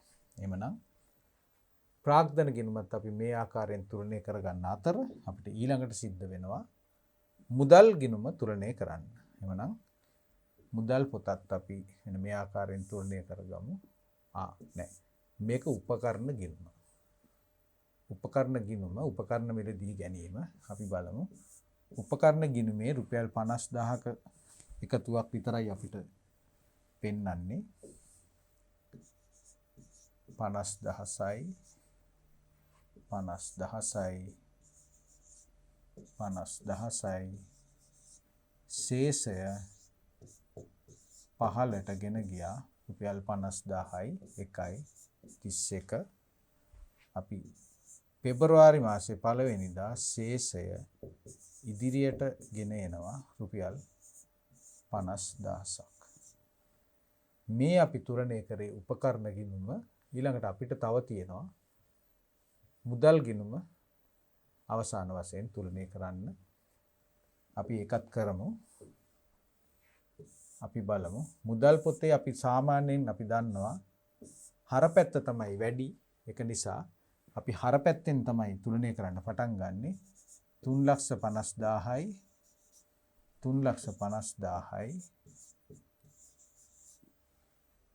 ඊට පස්සේ අපි 3,00,000 ශේෂය ඉදිරියට ශේෂය පහළට ගෙන ගියා. මුදල් පොතේ ශේෂය ඉදිරියට ගෙන එන්නේ පෙබරවාරි මාසේ 1 වෙනිදා කීයක්ද කියලා බලමු. මෙතන 90,000ක් තියෙනවා. 3,50,000න් අපි අඩු කරන්න ඕන 90,000ක්. 350න් 90ක් 350න් 90ක් කියලා කියන්නේ 2,60,000යි. එහෙමනම් ශේෂය පහළට ගෙන ගියා රුපියල් 2,60,000යි. ශේෂය ඉදිරියට ගෙන ගියා 2,60,000යි. එහෙමනම් අපි දැන් ගිණුම් සකස් කරලා ගිණුම් තුලනය කරා. හොඳයි. අපි දැන් මේ සාකච්ඡා කළේ 4 වෙනි කොටස ගිණුම් තුලනය කිරීම. අපි දැන් බලමු ඊළඟ ප්‍රශ්නය මොකක්ද කියලා. ඊළඟ ප්‍රශ්නය 6 වෙනි ප්‍රශ්නය. 6 වෙනි ප්‍රශ්නේ ආ කොටස අපෙන් අහන්නේ මූලික සටහන් පොත් දෙකක් නම් කර ඒවාට අදාළ මූලාශ්‍ර ලේඛන නම් කරන්න කියලා. මූලික සටහන් පොත්. අපි දැන් කතා කරපු න්‍යායාත්මක කරුණු මේ වෙන විට අපේ දුවලා පුතාලට මතකයට ගලාගෙන එන්න ඕන. ඒතර මේ මූලික සටහන් පොත්පත් කියන්නේ මොනවද? මූලික සටහන් පොත්පත් වල සටහන් කරන්නේ මොනවද? ඒ සටහන් කරන දේවල් වලට පාදක වෙන්නේ පදනම් වෙන්නේ මොනවද? මේ කාරණා දැන් හොඳින් අපිට ධාරණය වෙන්න ඕන. පොඩ්ඩක් මතක් කරොත් අපි දන්නවා මේ ව්‍යාපාරයක අපි ගිණුම් කරන්නට ලක් කරන්නේ මොනවද? ව්‍යාපාරයේ සිදුවන විවිධ ගනුදෙනුන් හා සිද්ධි. ගනුදෙනුවක් කියලා කියන්නේ පුද්ගලයන් කණ්ඩායම් දෙකක් අතර දෙදෙනෙක් අතර සිදුවන සම්පත් වුමාරුවක්. ඒක තමයි අපි මැනිය හැකි ආකාරයෙන් අපි ගිණුම්ගත කරන්නේ. එතකොට මේ ගනුදෙනු අපි දන්නවා විවිධාකාරයි වත්කම් වගකීම් හිමිකම් ආදායම් සහ වියදම්. හරි. එතකොට මේ ඕනම ගනුදෙනුවක් මෙන්න මේ කියන ගිණුම් වර්ග 5ට ගනුදෙනු වර්ග 5ට අපිට වර්ග කරන්න පුළුවන් අතර මේවා ව්‍යාපාරයේ ගිණුම් කරන පද්ධතියට ඇතුළත් කරගන්න ඉස්සෙල්ලා අපි කරන අපේ අනුගමනය කරන ක්‍රමවේදයක් තියෙනවා. පළවෙනි දේ තමයි ගනුදෙනුවක් සිද්ධ වුණාද කියන ඒ කාරණාව අපිට ඇහෙන් දකින්න අපිට ඒ පිළිබඳ අවබෝධයක් ලබා ගන්න අවශ්‍ය මූලාශ්‍ර ලේඛන තියෙන්න ඕන. ගනුදෙනුව සිද්ධ වෙන අවස්ථාවේදී තමයි මේ මූලාශ්‍ර ලේඛන බොහෝ විට ජනිත වෙන්නේ. උදාහරණයක් විදියට ව්‍යාපාරයේ විසින් භාණ්ඩ තොගයක් මිලදී ගන්න විට සැපයුම්කරු විසින් අපිට දෙනවා ඉන්වොයිස් එකක්. මිලදී ගැනීමේ ඉන්වොයිස් එක එහෙම නැත්නම් ඒකට අපි කියනවා ගැනුම් ඉන්වොයිසිය කියලා. ඒක තමයි මේ ගනුදෙනුව සනාථ කරන මූලාශ්‍ර ලියවිල්ල. එhmenan මූලික සටහන් පොත්පත් කියලා කියන්නේ මොනවද එහෙමනම්? අපි දැන් දන්නවා ගනුදෙනු කියන්නේ මොනවද කියලා, මූලාශ්‍ර සටහන් ලේඛන කියලා කියන්නේ මොනවද කියලා. මූලික සටහන් පොත්පත්. මූලික සටහන් පොත්පත් කියලා කියන්නේ මූලාශ්‍ර ලේඛනද? ඒ දෙකම මූලාශ්‍ර මූලික අපිට නිකන් සංකීර්ණ බවක් පැටලිල්ලක් ඇති වෙනවා. එතකොට මේ නම් මොකද්ද? මතක තියාගන්න මූලාශ්‍ර ලේඛන කියන්නේ එක දෙයක්, මූලික සටහන් පොත්පත් කියලා කියන්නේ තවත් දෙයක්. හරි. මූලාශ්‍ර ලේඛනයක් ඒක ජනිත වෙන්නේ ගණදෙනුවක් සිද්ධ වෙන විට. මං කිව්වා භාණ්ඩ තොගයක් මිලදී ගැනීම එහෙම නැත්නම් රුපියල් ලක්ෂයක භාණ්ඩ විකිණීම. විකිණීමේදී ව්‍යාපාරයේ විසින් අපි ඉන්වොයිසියක් නිකුත් කරනවා. ඒක තමයි මූලාශ්‍ර ලේඛන. එහෙම නැත්නම් බැංකුවට ගිහිලා රුපියල් 50000ක් දානකොට අපේ තැන්පත් තුණ්ඩුවක් අපි ගාව ඉතුරු වෙනවා. මුදල් ටික දීලා ඊට සාක්ෂියක් විදිහට බැංකුවෙන් අපිට දෙනවා. ඒගොල්ලෝගේ අස්සන දාලා සීල් එක ගහලා මුදල බාරගත්තා කියලා කුවිතාංශයක්. තැන්පත් කිරීමේ කුවිතාංශය. ගණදෙනුව සිද්ධ වෙන අවස්ථාවේදී අධිකාරියක් ඇති පුද්ගලයෙකු සනාථ කරමින් අස්සම් කරමින් ව්‍යාපාරයේ වෙනුවෙන් නිකුත් කරන මේ ලේඛනයට තමයි මූලාශ්‍ර ලේඛනය කියලා කියන්නේ. එහෙමනම් මූලික සටහන් පොත්පත් කියලා කියන්නේ මොනවද? දරුවනි මේ ගිණුම්කරණය කරන්න අපි කරන්නේ මොකද්ද? යම්කිසි ක්‍රමවේදයක් අනුගමනය කරනවා. ගණදෙනුවක් සිද්ධ වෙනවා. එය සනාථ කරමින් මූලාශ්‍ර ලියවිල්ලක් එහෙම නැත්නම් රිසිට් පතක් ඉන්වොයිසියක් නිකුත් වෙනවා. ඊට පස්සේ මේ තොරතුරු අපි ගිණුම්ගත කරන්න නම් ඇල්මක් ඇති පාර්ශවයන්ට තොරතුරු ලබා දෙන්න අපි ඊළඟට මොකද කරන්න ඕන? මේවා ගිණුම් වලට ඇතුළත් කරන්න ඕන. ගිණුම් වලට ඇතුළත් කරන්න ඉස්සෙල්ලා අපි මුලින්ම මේ ගණදෙනු නැවත වතාවක් ව්‍යාපාරයේ ගිණුම් කරන පද්ධතියට ඇතුළත් කර ගන්නවා. අන්න ඒ මුලින්ම මේ ගණදෙනු සටහන් කරන තැන තමයි අපි කියන්නේ මේ මූලික සටහන් පොත්පත් කියලා. එමනම් මේ මූලික සටහන් පොත්පත් වලට මේ ගණදෙනුවක් සිද්ධ වුණාද කියලා ඒ තොරතුරු ලබා ගන්න අපි මූලාශ්‍ර ලියවිල්ලකින්. එමනම් මූලාශ්‍ර ලියවිල්ලක් තිබ්බොත් තමයි අපිට මූලික සටහන් පොතක් ඒ ගණදෙනුව ආශ්‍රයෙන් අපිට නඩත්තු කරන්න පුළුවන් වෙන්නේ.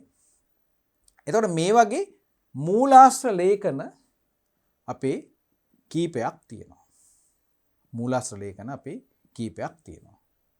මූලික මූලාශ්‍ර ලේඛන තියෙනවා. ඊට අමතරව ඒ මූලාශ්‍ර ලේඛන ගිණුම්ගත කරන මූලික සටහන් පොත්පත් වර්ග කීපයක් තියෙනවා. මොනවද මේවා? ගැනුම් අපි ගන්නවා මුදල් ගිණුම, සුළු මුදල් ගිණුම, ගැනුම් ජර්නලය, විකුණුම් ජර්නලය, ඊළඟට අපිට ලැබෙනවා පොදු ජර්නලය. එතකොට මූලාශ්‍ර ලියවිලි මෙතන 5ක් තියෙනවා. ඊට අමතරව අපි මුදලින් සිදුවන ගණදෙනු මුදල් පොතේ සටහන් වන අතර සමහර ගණදෙනු සිද්ධ වෙනවා බැංකු ගිණුමක් කරා. ඒක නිසා මේ බැංකු ගිණුමත් අපේ මූලික සටහන් පොතක් බවට පත් වෙනවා. එහෙමනම් බැංකු ගිණුමත් සමග අපි මූලික සටහන් පොත්පත් 6 වර්ගයක් අපි නඩත්තු කරනවා. ආයෙත් මම කියන්නම්. මුදල් ගිණුම, සුළු මුදල් ගිණුම, බැංකු ගිණුම, ගැනුම් ජර්නලය, විකුණුම් ජර්නලය සහ පොදු ජර්නලය. එහෙනම් අපි බලමු මූලික සටහන් පොත්පත් දෙකක් නම් කරලා ඒකට අදාළ මූලාශ්‍ර ලේඛන තමයි අපිට මෙතන ලකුණු කරන්න කියන්නේ. එහෙනම් අපි ගමු කීපයක් අපි ගමු බලන්න. මුදල් පොත ගත්තොත් එහෙම ඊළඟට අපි ගමු ගැනුම්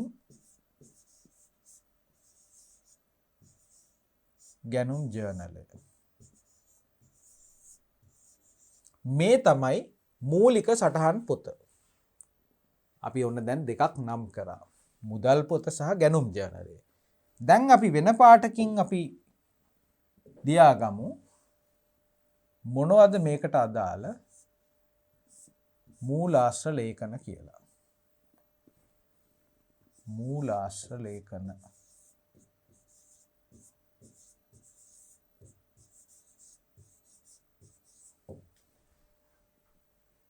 මුදල් පොතට අපි ගණදෙනු ලියන්න නම් මොනවද අපිට ලැබෙන මූලාශ්‍ර ලේඛන? මුදල් පොතේ ගත්තොත් එහෙම මුදල් ලැබීම් පිළිබඳ ගණදෙනු අපිට සටහන් කරන්න සිද්ධ වෙනවා. අනිත් පැත්තෙන් ගෙවීම් හා අදාළ ගණදෙනු අපිට වාර්තා කරන්න සිද්ධ වෙනවා. අපි ඉස්සලම හිතමු මුදල් ලැබීමක්. මුදල් ලැබෙන්නේ මොනවද? ව්‍යාපාරේ භාණ්ඩ විකුණන විට.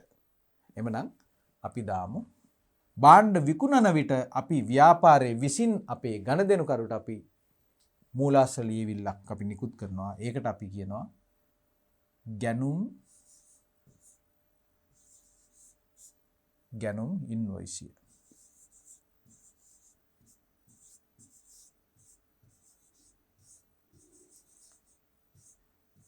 ගැනුම් ඉන්වොයිසිය සහ අපි දැන් කියන්නේ අපි හිතමු අපි මුදල් ගෙවන්න ඕන නම් අපිට ගැනුම් ඉන්වොයිසිය සමග අපිට ගෙවීම් වවුචරය අපිට ලැබෙන්න ඕන. ගෙවීම්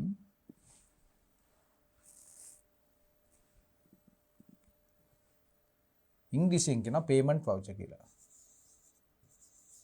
ගෙවීම් වවුචරය. අපි හිතමු අපිට මුදල් ලැබීමක් අපි කොහොමද සටහන් කරන්නේ? අලෙවි අංශෙන් භාණ්ඩයක් විකුණනවා. මුදල් එකතු කරගන්නවා. ඒ විකුණු භාණ්ඩ වෙනුවෙන් මේගොල්ලෝ ලදුපතක් නිකුත් කරනවා. එමනම් විකුණුම් ඉන්වොයිසිය සමග ලදුපත. එමනම් ඒ විදිහටම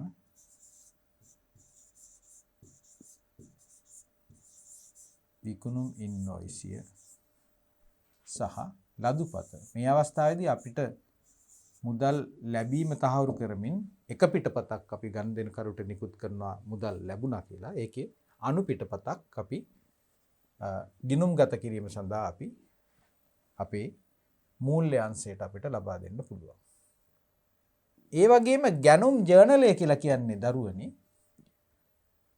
ව්‍යාපාරයේ සැපයුම්කරුවන්ගෙන් ණයට භාණ්ඩ මිලදී ගැනීමේදී මුලින්ම ඒ පිළිබඳ තොරතුරු අන්තර්ගත කරමින් අපි නඩත්තු කරන ලේඛනයට අපි කියනවා ගැනුම් ජර්නලය කියලා. එහෙමනම් මෙතනදිත් අපිට ගනුදෙනු සටහන් කිරීම සඳහා ගැනුම්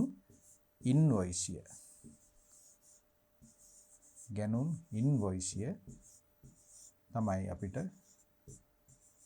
මූලාශ්‍ර ලේඛනයක් විදිහට අපිට භාවිතා කරන්න පුළුවන් වෙන්නේ. අපි ඊළඟට බලමු තවත් අපි නිකමට අපි මතක තියනවාද කියලා බලමු. තවත් මූලාශ්‍ර ලේඛන. අපි ගමු බැංකු ගිණුම. බැංකු ගිණුමේ ගණදෙනු කියන්නේ එක්ක බැංකු ගිණුමට ලැබෙන දේවල් තියෙනවා, බැංකුවෙන් ගෙවන දේවල් තියෙනවා. ඒතර ගෙවීමක් ආශ්‍රිතව බැංකු ගිණුමෙන් චෙක් පතකින් ගෙවීමක් කරන්න නම් අපිට ගෙවීම් වවුචරය මූලාශ්‍ර ලියවිල්ලක් විදිහට ලැබෙන්න පුළුවන්. ඊට අමතරව ඒ ගෙවීම් ඉන්වොයිසිය. ඒකේ තමයි ඒ ගෙවන්න ඕන ඒ මුදල් ලබන පුද්ගලයා පිළිබඳ ඒ ගණදෙනුව පිළිබඳ විස්තර සියල්ල සඳහන් වෙන්නේ ඒ ඉන්වොයිස් එකේ. ඊට පස්සේ එයාට ගෙවන්න කියලා යම්කිසි අධිකාරියක් ඇතුව මේක අනුමත කරනවා ව්‍යාපාරේ. අපි හිතමු ගැනුම් කළමනාකරු කියලා. මිලදී ගැනුම් කළමනාකරු කියනවා මේ සැපයුම්කරුට මේ දේවල් ගෙවන්න කියලා. එතකොට ඒ සඳහා එයා නිකුත් කරනවා මූලාශ්‍ර ලේඛනයක් ගෙවීම් වවුචරය. ඒක තමයි බැංකු ගිණුමේ ගිණුම් සටහන් කරන්න භාවිතා වෙන මූලාශ්‍ර ලේඛනය. ඊට අමතරව බැංකුවේ මුදල් තැන්පත් කරොත් අපිට තැන්පත් පත්‍රිකාවක් අපි නිකුත් කරනවා. අර ඒ ඩිපොසිට් ස්ලිප් එක කියලා අපි කියනවා. ඒක ගෙනත් දීලා ඒ ආශ්‍රයෙන් තමයි අපි බැංකු ගිණුම යාවත්කාලින කරන්නේ.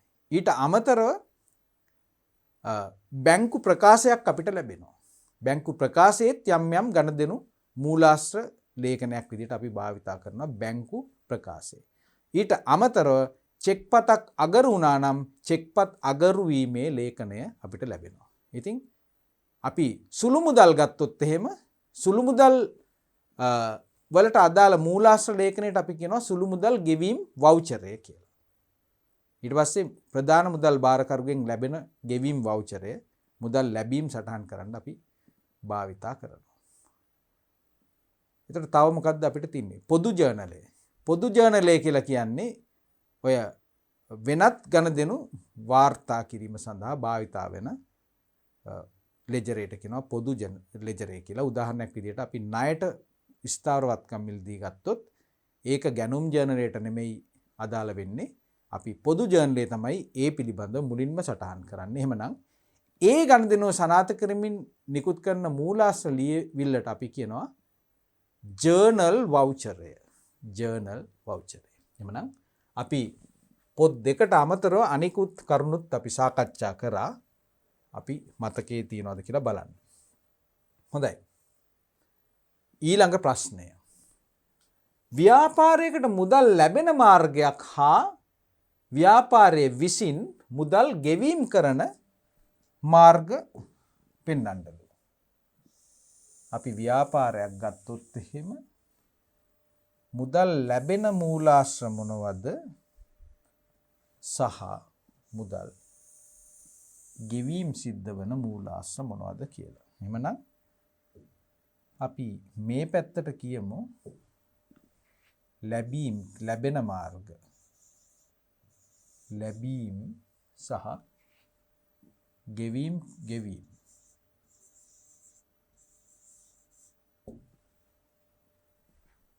ව්‍යාපාරයකට මුදල් ලැබෙන මාර්ග ගැන කල්පනා කරන්න. මුලින්ම ප්‍රාග්ධනයේ විදිහට මුදල් ලැබෙන්න පුළුවන්. නිවැරදිද? ප්‍රාග්ධනය. ඊට පස්සේ මොනවද ලැබීම? විකුණුම්. අපිට ගන්න පුළුවන්. විකුණුම් කියන්නේ ව්‍යාපාරයකට මුදල් ලැබෙන ප්‍රධානම මාධ්‍ය විකුණුම්. ඊට පස්සේ වෙනත් ආදායම්. වෙනත් මොනවද වෙනත් කියලා කියන්නේ? කුලී, පොලි, ස්ථාවරවත්කම් විකිණීම් වගේ දේවල්. ස්ථාවරවත්කම් ඉවත් කිරීම අපි කීයකට හරි විකුණලා දානවා. එතන මේවලුත් අපිට ව්‍යාපාරයට ලැබෙන්න පුළුවන්. තවත් අපිට ලැබෙන්න පුළුවන් ලාභාංශ වගේ ඒවා. ව්‍යාපාරේ මොන හරි ආයෝජනය කරලා තියෙනවා නම් අපිට ලාභාංශ ලැබෙන්න පුළුවන් වෙනත් ව්‍යාපාරයක අපි ආයෝජන කරලා තියෙනවා නම්. තවත් අපිට ලැබෙන්න පුළුවන් බැංකු ණය.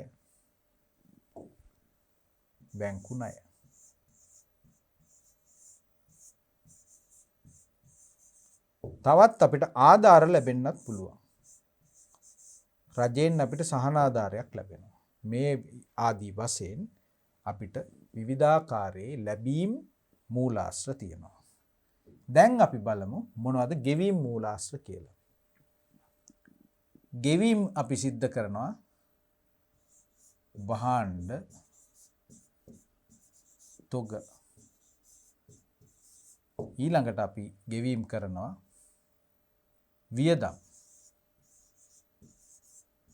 වියදම් වර්ග. දුරකථන බිල්,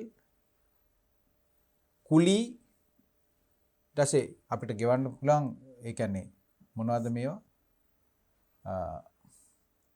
ස්ථාවරවත්කම් ගැනීම, ස්ථාවරවත්කම් මිලදී ගැනීමට, ඊට අමතරව විදුලි, දුරකථන වගේ දේවල්. ඊට පස්සේ ගැනිලි,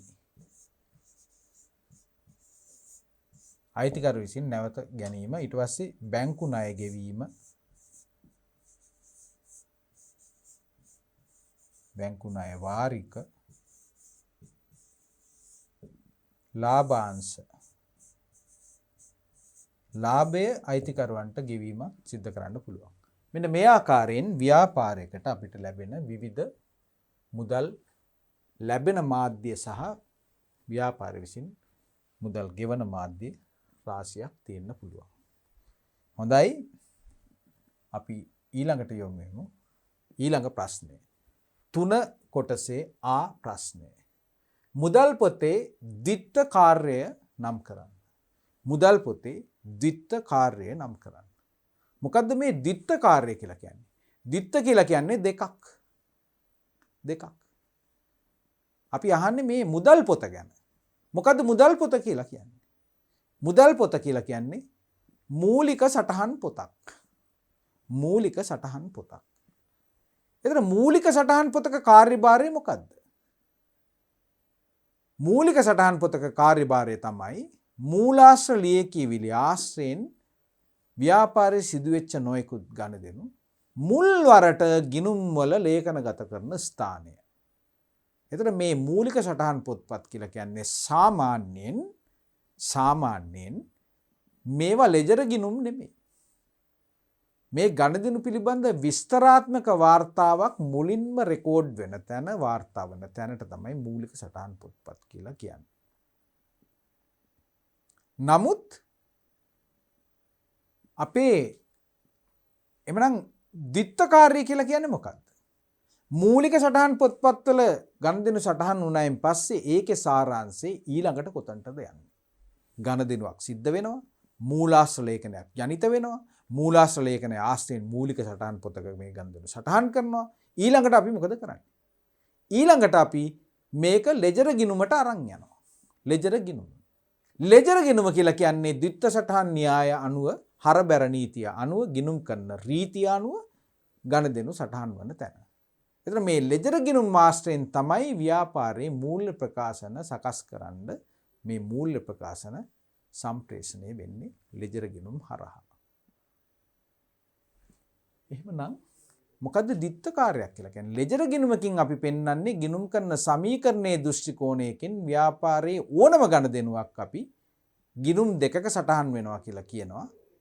අඩුම තරමේ හර සහ බැර වශයෙන් ගනුදෙනුවක් සිද්ධ වෙන විට එක ගිණුමක් හරවන අතර තවත් ප්‍රතිවිරුද්ධ ගිණුමක් එම ප්‍රමාණයෙන්ම බැර කරමින් තමයි අපි මේ ගිණුම් කරන සමීකරණයේ තුලනභාවයේ තුලිතභාවයේ රඳවා ගනිමින් ව්‍යාපාරික ගනුදෙනු වාර්තාකරණය කරන්නේ. එහෙමනම් මේ ද්විත්වකාර්ය කියලා කියන්නේ එහෙමනම් මේ ලෙජර් ගිණුමක පැත්තෙනුත් ගත්තොත් සහ මූලික සටහන් පොතක පැත්තකිනුත් ගත්තොත් මේ දෙකම එක තැනකින් සිද්ධ වෙනවා නම් අන්න ඒ වගේ විශේෂ අවස්ථාවක් තමයි මේ ද්විත්වකාර්ය කියලා කියන්නේ. එහෙමනම් ද්විත්වකාර්ය කියලා කියන්නේ මොකද්ද? ඒකට දෙන කෙටිම පිළිතුර තමයි මූලික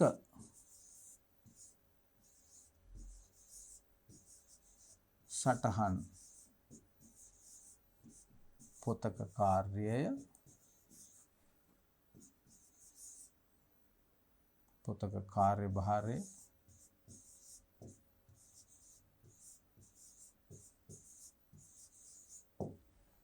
එක දෙවෙනි කාරණය තමයි ලෙජර් ගිණුමක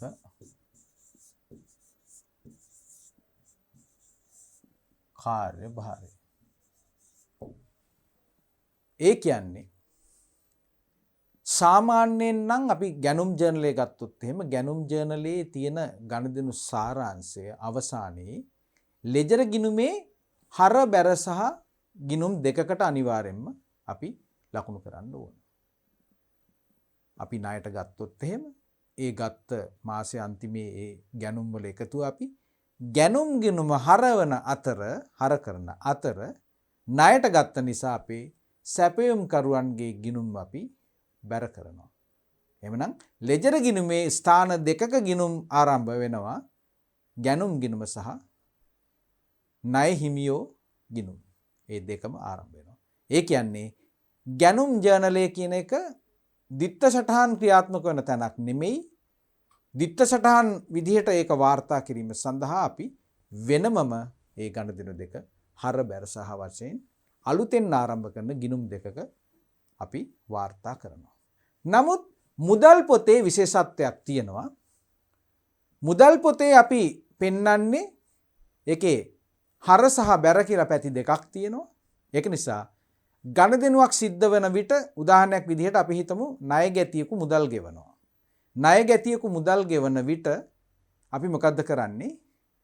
මේ මූලික සටහන් පොතක් වන මුදල් පොතට මේක හර කරනවා. ණය ගැතියගෙන් ලැබිච්ච මුදල් ටික මුදල් පොතට හර කරනවා. බැර කරන්නේ ණය ගැති ගිණුම.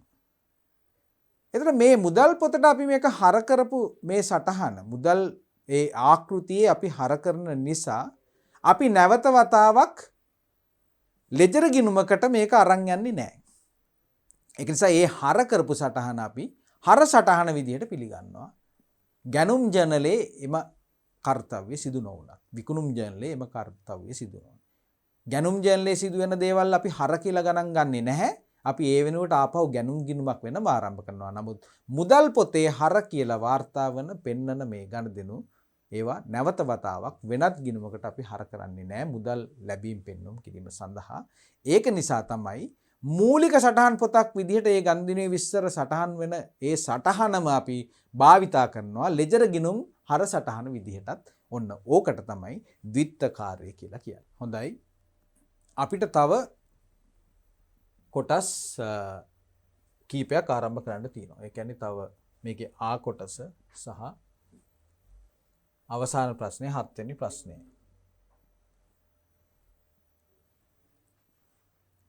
අපි මේ පරිච්ඡේදයේ සාකච්ඡාව අපි මෙතනින් අපි අවසන් කරනවා.